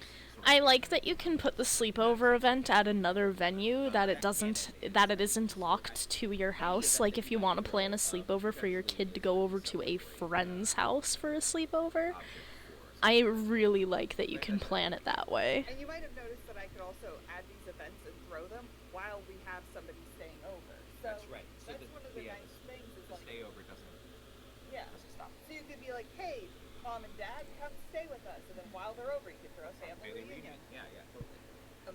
As a reward for the family reunions, you also get these really awesome picture frames that I've filled in with pictures of our family from around various places. Oh, these are so cool. These are one object, right? But they're like collage frames, so each of the little frames can contain a different photo that you put in there. Oh, that's awesome. And I feel like that is just such an easy way. I cannot wait to use those frames, because right now the frames in my Sims houses are...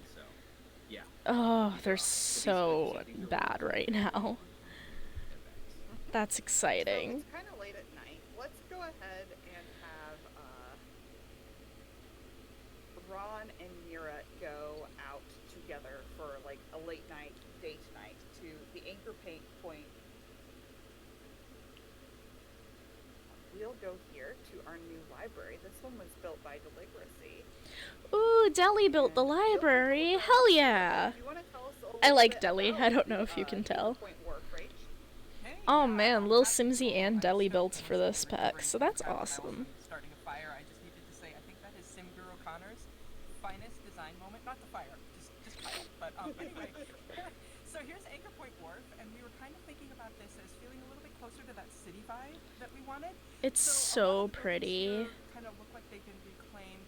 When I pointed out Bayani Robles before in the prior neighborhood, he's one of those founding fathers. We thought of him as somebody who is kind of creating the fishing trade in this area and canning, and it kind of built up from there. The Robles family is still present. We'll see them in another neighborhood, but their family house is the main one is down here.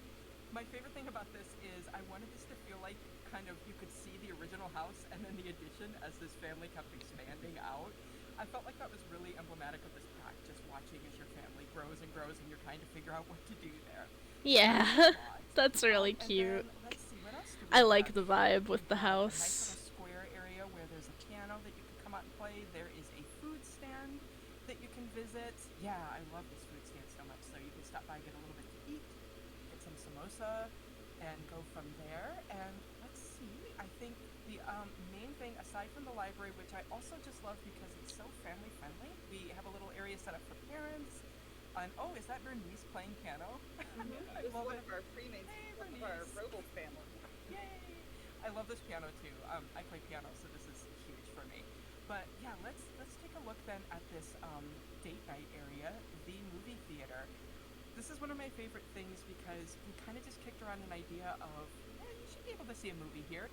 And that blossomed into this entire experience, which is being able to see a variety of genres together or by yourself. Yeah, it looks like we're going to pick out something romantic because it is a date, isn't it? You can see different genres reflected on the outside and with the sound as well. And when you go into this theater, while you're not able to see it yourself, things do happen in there. There may be some riveting events that take place when you're there. Sorry, I'm so bad at puns. I'll stop. That's the only one. I swear. But yeah, just, chance to kind of get a movie and see how you feel about it. Let's see how they feel. I'm sorry, I'm so quiet. I'm just listening so intently because I'm like so excited. Personality, there are different chances that they may or may like or dislike certain genres. Like a sim that doesn't like children isn't gonna like this child family movie. But like a sim who likes romance is probably gonna be pretty down for Pax and Prejudice, which they turned into They a movie. adapted it. That was a book, right? Yeah. Yes. Oh my god. It always makes me think of the Sims 3 movie theater, which is really nostalgic for me. So that's nice, I think. And I love the way this lights up at night. Yeah. They did an amazing job with that. It is beautiful. The fog rolling off the Personally, way, I'm really happy that it's a cool. rabbit hole, because if that was a whole, like, way this lot little and bridge lights up, experience, you can I see all the think cars I on would it. have had a meltdown, because I can only imagine how buggy that would have ended I up. think it looks like he liked it too. What a successful date night. Oh, look at that. Yeah. Aw. And they say romance is dead. It's not. All you just gotta go watch an adaptation of it. Oh my god, you can put the babies and toddlers in the little baby section of the... Library too, 'cause we have a lot of That is assets such a here that cute are little really great library for spot. children's Oh my libraries. god. Like these bookshelves, which are interlockable. This is like an end to this bookshelf, so you could build it like that. Upstairs we have more of these bookshelves in like different layouts and. Oh, these are such They'll nice do a great bookshelves. job Holy building sh... this library here. That's like a really Oh, cool I family love friendly those. one. Those are You can such see, good library the bookshelves. changing table here. It's like a public As changing somebody who table. builds many a library, I like it. Also, I love that public And, like, a changing little table. nursing That home is here, so cute. and I think, and this awesome little play area. I think it's a great library. Okay, so I'm let's sorry go if ahead I'm and like travel breathing in the to other mic. Oh my neighborhoods god. as well. I'm finally starting to get tired, so after we finish reacting to all of this, I might, since I plan to end the stream after anyway, I might go to bed. But oh man, I'm so hyped up about it. Contains our new venue. Do you want to tell us about this neighborhood as well, Rach? Yeah, I would be happy to. We'll talk about the venue in a second, but once we load in, I just want to talk in general about Gilbert Gardens, which is, I mentioned before, we talked about Old Stumpy and mentioned that was, the last remnant of our sequoias. Our friend Gilbert's is responsible for the deforestation of San Sequoia. This park area, I was kind of thinking about it as his estate that he so graciously gifted to everyone after he passed away. So you can kind of see his old house here. There's a nice little lake here where you can fish and, yes, swim and do more. You can even walk around it. You might want to keep your eyes peeled for White Claw the crocodile. He might not be out right now, but, I be wary. fucking love that his name is White Claw. That is so good. Yeah, you never know. So, yeah, again, there's a little space where you can do some group walking, and let's see, over here by that's the rec center. We'll go back to it in a sec. The splash pad. So this is The splash pad! things in the world. We have to zoom in. I on my love the buddy splash Whale pad Bird so over much. there. Yeah, whale. I'm gonna fast forward so maybe it can be morning by the time. I'm sorry, the timing wasn't great. Oh, that's It's alright. Whalebert looks good in any light. He does. He's the star of this pack. But we wanted to try to create this sort of family-friendly thing, and just a little splash pad that kind of grew into a big splash pad, honestly, where you can play in the water, watch it, obviously stop playfully. It might be a great place to bring your dog, I think. I don't know. Just if you're up for that. Even an infant, you're holding it? Yes, even an I infant, think you're I holding love the fact that the cross-pack compatibility with pets is there. So much to look at. This is obviously for this neighborhood, sort of like bespoke. Our environment team put this together. It looks incredible. But what's really cool is I think almost all of these pieces that you see here are available in the catalog, and you, home or on another venue, can set it up kind of how you want. Right? Each of these kind of like taller, mushroom ones. Even different mats that are different That are shapes and here. different colors. Yeah. Yeah, and you can like design your own for your own lot. It's really cool. Yeah, I so love that. This is not just like this isn't the only splash pad, right? Like you can create one at home, but you can also you have the ability to customize based on all these pieces, which I think is also really nice. Yeah, it's a little bit of extra fun if you like that sort of thing, and I hope you do. So yeah, let's move away from that splash pad, and I want to go to the rec center now. I want to talk about rec center. Yeah. I love the splash pad though. Yeah, and so Ha, what I Lil wanted to Simsy go for again. was, Woohoo. I come from a smaller town where you kind of wanted a central place to do everything, and that's what I was hoping for. So you could come here to make art, play musical instruments. You can come here to work out if you want, just hang out. It's great to book for an event if you wanted to. I know Scott already talked a little bit about some of the events that we can have here. If you wanted to book a lock-in, this is your spot for it. And yeah, there are the instruments, and of course the clown painting, which was super important for me to add. I may be a bit of a clown freak, but we won't talk about that today. So what I really want to another zoom in full on, stream for that. I'm gonna save that for another day. Those game tables, though. So one of my favorite things we added this pack are symbols and puzzles. I really wanted to create an area especially for elders to come to and socialize, hang out, and just do whatever they want. So obviously there's a chessboard, but this is mainly for me about the symbols and the puzzles. If you wanted to show that off. Did you say puzzles? Oh, did I jump the gun? Yes, puzzles. So they're playing symbols right here, but they can actually change the game to cards, and I think there's some others if you have other packs. But also puzzles, which is my favorite to do here. So let's have her change the game to puzzles, and we can actually choose a puzzle. Okay. There are a lot of them. Yeah. Like a lot. Oh my god, you can do a custom puzzle from reference. Custom puzzle from reference. Yes, this is delightful. So we'll do that. Oh my god, that's so funny. To take a take a picture, like our kind of paint by reference, right? Mm-hmm. And then the fade in, fade out. And then when you finish it, it'll look like that picture that you took. Yeah. So, she stopped doing that. Oh, she's gonna keep doing it, and we're gonna have her while she's doing this. There's a mischief interaction. Okay. We're gonna have Kara steal a piece. Oh, Kara's gonna come over. Yeah. And take one. Yeah, she's a little bit mischievous here, so she's going to come and steal a puzzle piece while they're working on it. Oh, okay. Swipe it. Yeah. Nobody saw. I've got a piece now. Yeah. And they're gonna keep working on this. Something I love about the rec center is while I feel like I'm here, I regularly have kids that come by and like nice kids area. It's a nice place. It really is a place kind of for families for all ages, like with a lot of stuff. This is really awesome. Yeah. It's so pretty. Yeah, I wanted it to be really just for all ages appropriate, and I think Wilson's just did an amazing job building this one, and I hope that there's a lot that everyone else could do when they're making their own if they wish to, but yeah, just something for everyone. That is so awesome. While they're building, I forgot to mention something kind of important. It actually popped up earlier with Kyle Kyleson, but I wanted to highlight that I mentioned lore a couple times when I was talking. If you're somebody who's really into lore, I am, you can run the Share Sequoia Secrets interaction on some of our premates if you want to learn a little bit more about them. There's some stuff that I put in. I had hinted before about the Michelsons with the name. If you're a little bit curious to know what's going on there, you could kind of run that to find out more about Celeste's history in particular. It's really important to me personally. And also just for everybody else, if you want to learn details about the Sims themselves or the area, that's the way to do it. They're done here, but it looks like because she stole a piece, there's a piece missing. So you can still like frame it, and you can be like, we're done, right? Like put it up, I guess. But she still has the pieces. Can Kara? She returns the piece. Okay, so she put it back. It's a full puzzle now. Yeah. You can frame the puzzles. Oh, that's so cute. Very cool. Oh, that's so awesome. I like that. Yes. Okay. Let's send them for a walk. Oh, I'm so sad. I don't think the building is interactable. I was really hoping that that would be an interactable, like, botanical garden sort of lot when we saw the trailers. That would have been really awesome.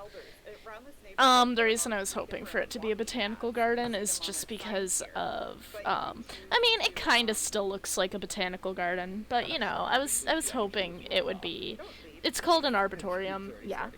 I was hoping it would be a botanical garden because, fun fact, obviously I call Ethan my husband, but we're only engaged, and fun fact, we were planning on having our wedding at a botanical garden, so I was really hoping it would be a botanical garden area or lot, because if it was a lot type, then it would have been really, really nice for weddings, especially, you know, given the context.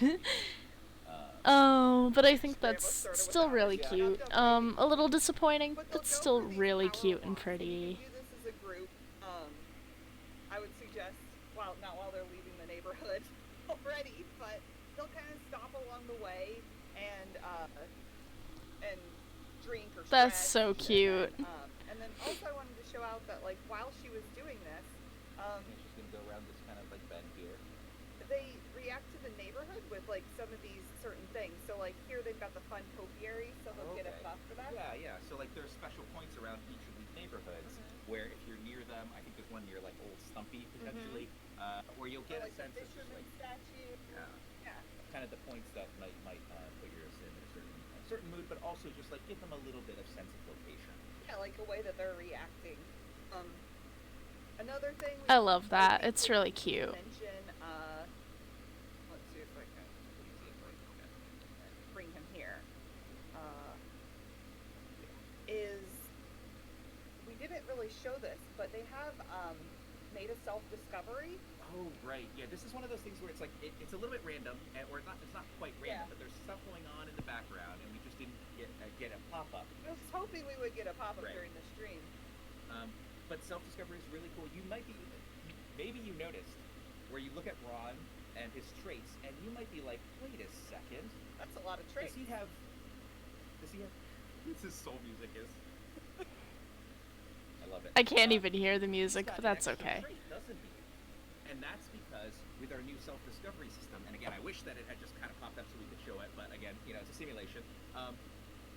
You have moments depending on how you're playing your sim and what they're doing that behind the scenes will sort of track that. And there are moments when it can pop up inside the game that how you've been playing Ron, for example, and says, what did he discover here? This was he got ambitious. So it might have been when he got promoted or something. Okay. Actually, and so like here, Ron might have gotten promoted, and at that point the game would be like, oh, it seems like Ron was promoted, or Myra got from. I think she had a skill to 10. Okay, so when she got a skill to 10, there are moments where the game reacts to that, and it's like, hey, it seems like your sim did this thing. Does that mean maybe they're this trait? And it gives you a pop-up that allows you to accept it or not. I fucking love that. That is phenomenal. That going together allows your sims to sort of evolve, and the game gives you these great opportunities to say, hey, it seems like you're playing your sims this way. Maybe you want to add this family dynamic. Maybe you want to add this new trait. Maybe you want to add this like or dislike based on what's happening right now. And I think that is so cool, and I love that so much. Another thing that can happen is if you have like opposite personality traits. If you have a slob and you end up cleaning up a lot, the game might be like, you're not really playing this sim like a slob. Do you want them to be meat instead? I'll get rid of slob for you, and I'll put in meat instead. Oh, that is awesome! They can turn their lives around. Oh, that's so good! I'm sorry, that's so awesome. So they can get 3 more from self-discovery. They can get 3 extra traits through self-discovery. Oh my god, that's so perfect. I think so. That seems like a pretty good overview of our pack of growing together. Yeah, there's so much in this pack. I am so excited for people to get their hands on it and start playing with it. I think like it deepens your relationships, it makes your family matter more, it gets drama in your game, it makes all of your sims feel better. I think it's hard to go back to playing without this pack once you've played with this pack. It's gonna release worldwide March 16th. You can get it on EA app for PC, you can get it on Origin if you're on Mac. You can get it on Xbox, on PlayStation. I am absolutely looking forward to when I gain access to this, because I do have the pre-order, obviously. And I won't. I'll tell you where to get it, but I can point you to the right places. But and then the Infant update comes out 2 days before on March 14th. Oh, this is so exciting. For everyone, that's for everyone on all those same platforms as well. Yeah. So thank you for joining us. I'll definitely do a proper stream playing around with infants when they release, and just, maybe goofing around with them, seeing what's up, and then I'll obviously also do an overview stream when I get access to Growing Together. I'll mess around with that, do some play around with it. Oh man, yeah. So that's the end of that stream. You're gonna see my Streamlabs for a second here. Sorry about that. Sorry about that. I'll fix that next time we do something like this. But for now, there you go. You saw my screen for a bit there. But anyway, that was really exciting. I'm super, super fucking excited. Obviously, I gave my thoughts through all of that as best I could. I'm just so excited because that's one thing. After My Wedding Stories, obviously I understand why it was so buggy when it was released. You know, obviously I understand because it was, you know, deadlines that they were trying to meet and all these other bullshit things happening. And obviously, as somebody who owns My Wedding Stories and was very excited for its release, I think it's great. The bugs don't bother me all that much. The first dance animation only really worked like once for me, and then I've never gotten it to work again. Other than that, it's fine. The pack works great. The weddings are adorable. I love doing them. I do them for pretty much all of my Sims now, unless for some reason I want them to have maybe a smaller wedding, you know, something out of the way, subtle, you know? Which I do. I do sometimes, and it's so beautiful. Like, I had a pair of Sims get married. My Sim's son, DeAndre, him and his wife, Esther, got married under this the ruins in Henford. Oh my god, the ruins in Henford on Bagley, it's so pretty. It's such nice pictures. They got married with her in her beautiful wedding dress under the moonlight. I have pictures of it if anyone ever wants to see it in the Discord, which, speaking of, I have not linked this entire stream because I've been distracted and I haven't had any of my moderators on hand. So let me send the Discord and Ko-fi in chat real fast.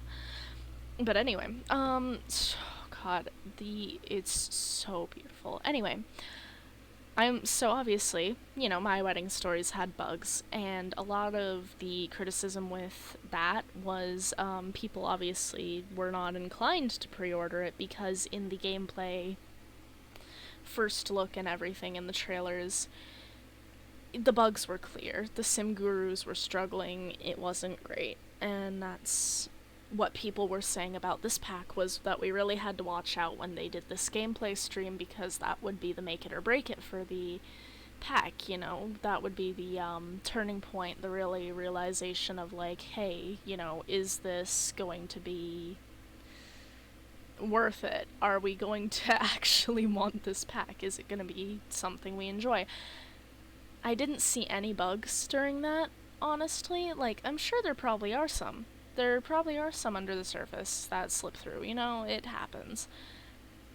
But I am so unbelievably excited because, to me, what it looked like was that, we didn't have a whole lot of bugs like that. We didn't have a whole lot of bugs. We had a whole lot of just good content, and it looked like it was very playable, very workable. It looked like a lot of effort and time was put into it. Everybody seemed really excited about it, just the same as we players are, and I'm very excited about that. Everything just looked so good, and I'm so excited. Honestly, I might even put this stream up, like, really soon, honestly, because on YouTube, this stream wouldn't be going up for, like, another couple of days. Obviously, I mean, by the time this goes up on YouTube, like, even if I do try to put it out earlier, I still have another Sims 4 stream to put out before then, and, you know, even if I did put it out earlier, it's obvious that this was recorded on the day of, you know? We watched it live. But, God, I'm so excited because obviously there's not a lot of, like, obvious bugs. It looks like it works good. It's so exciting. The milestones, the keepsakes. Like, as somebody who is very attached to the family that I play, like, as a family gameplay person, as somebody who's very attached to the family I play, obviously you can get that idea from the last couple of like this stream and the last stream with the Decades family, you know. I am very attached to the families I play, especially the Hawkins family, which is my other main save file that I play 90% of the time. I am so incredibly attached to the Hawkins family. They mean so much to me. They mean the world to me. They are so...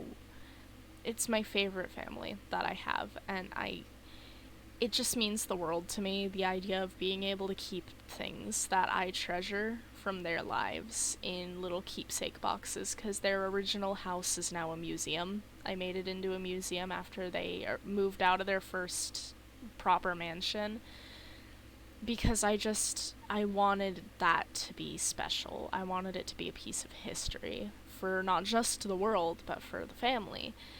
And it's one of my favorite things, just the family gameplay of it, because now with these milestones, not only do we have like a proper memory system, but with the keepsake boxes, like I was just saying, we'll have a way to really keep track of and remember and pass down this history through generations in a way that I love doing.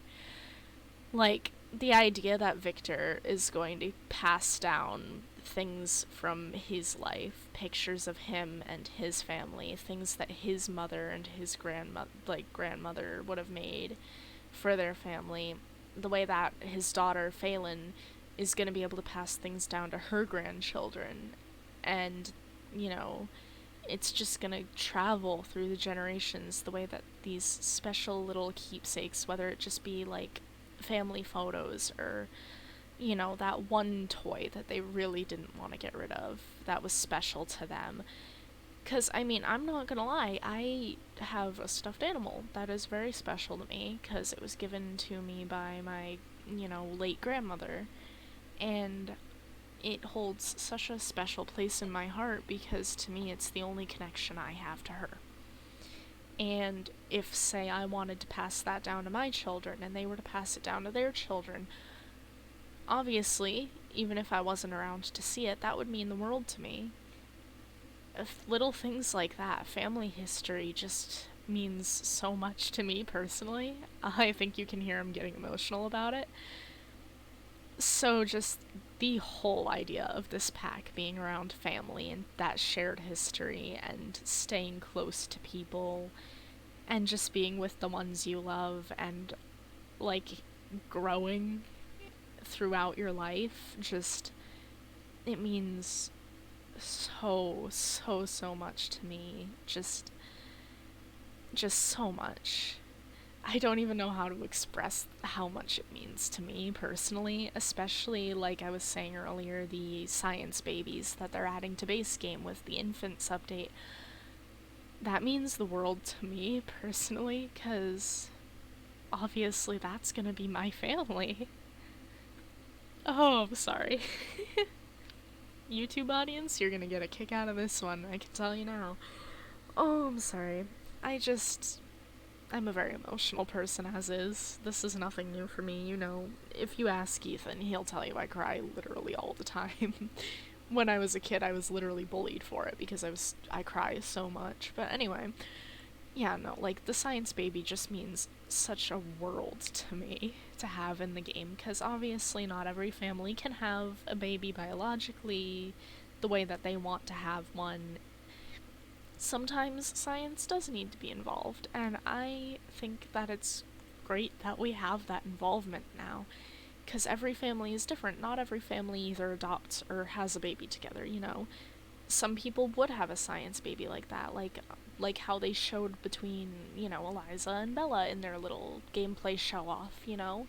Sometimes maybe you're just really close friends with somebody and you're both like, hey, I want a child, you want a child, we don't have anyone, you know, like, maybe sometimes you just don't want to get married, but you both want to have a child, and it's like, oh, well, what are we gonna do about it? well, it's science.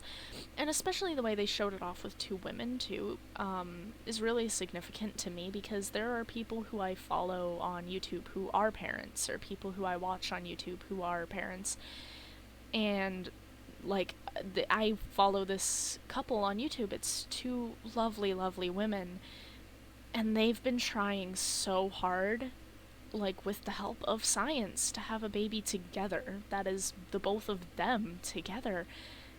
And the fact that science has come that far, that something like that is possible, is amazing to me. I think it's amazing that this is an option now in The Sims. Oh my god, I'm sorry, my voice is cracking. It's just such a huge step, and it means so much for families who are like this, you know? I don't know if you heard the rip. I'm using toilet paper as a tissue to wipe my face because I'm crying.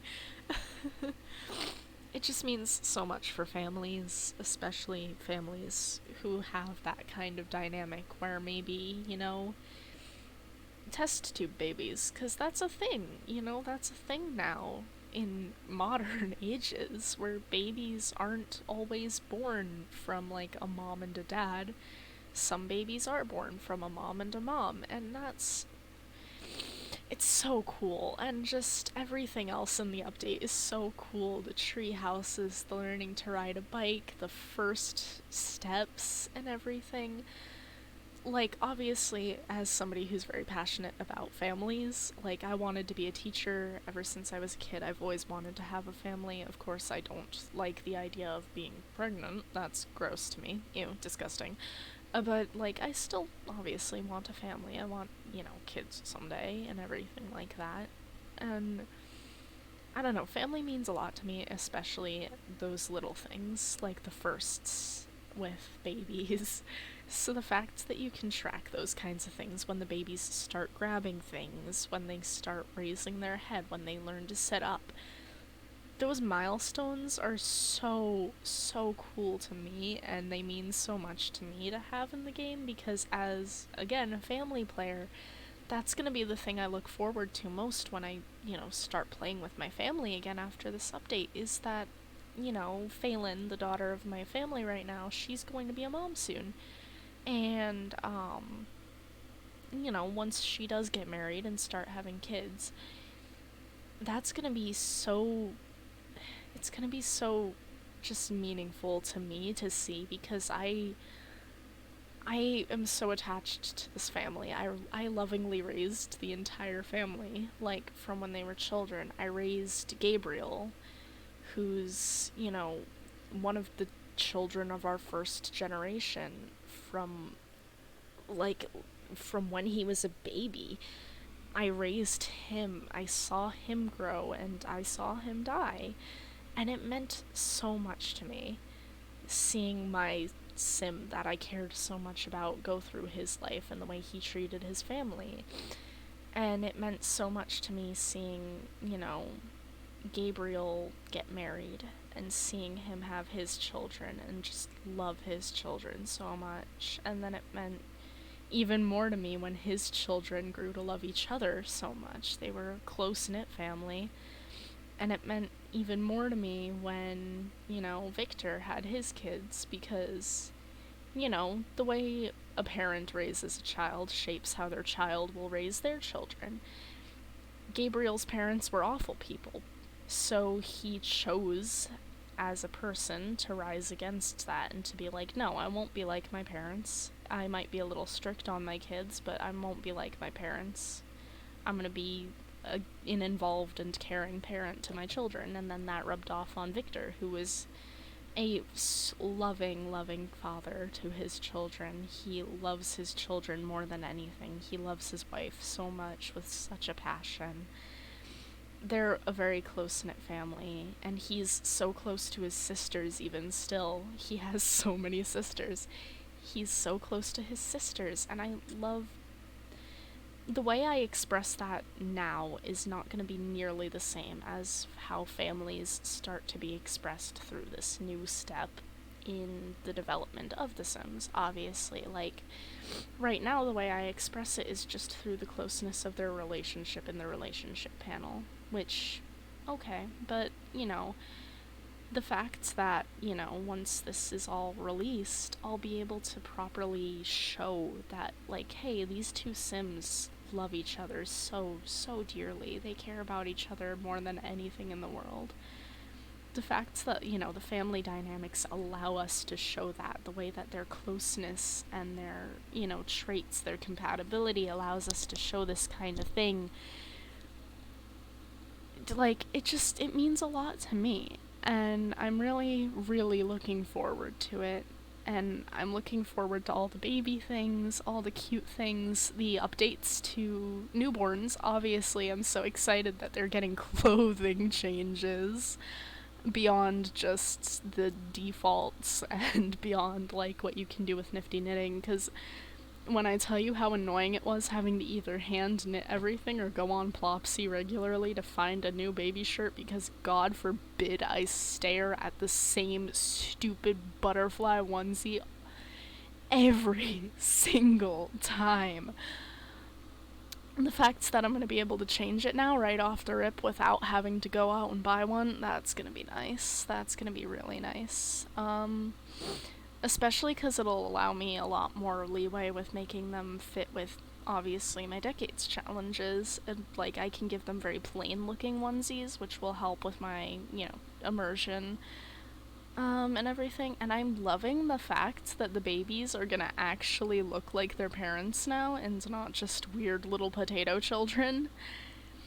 Considering you literally saw in my last stream when Mousy was born, she looked like a weird little potato demon. Like, the fact that, like, babies are actually going to look like actual, like, Sims now is gonna be so nice. I love that. Oh God, I could talk for an eternity about just how excited I am and about how much I like everything. I feel like I should save a lot of my thoughts for, like, when we can actually play around with it and look into it and see how it all functions. So I will, especially because I'm tired. But yeah, no, like, thank you to everybody who stuck around this long, obviously, through all my rambling.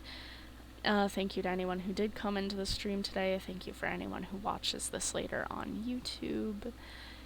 And, this is a big step, I think, for us in the Sims community, especially the fact that we didn't see it being outwardly buggy in the trailer. I have high hopes. So, yeah, thank you so much for being here. I love you all, and I really appreciate you. Have a good afternoon, day, or night, wherever you are in the world,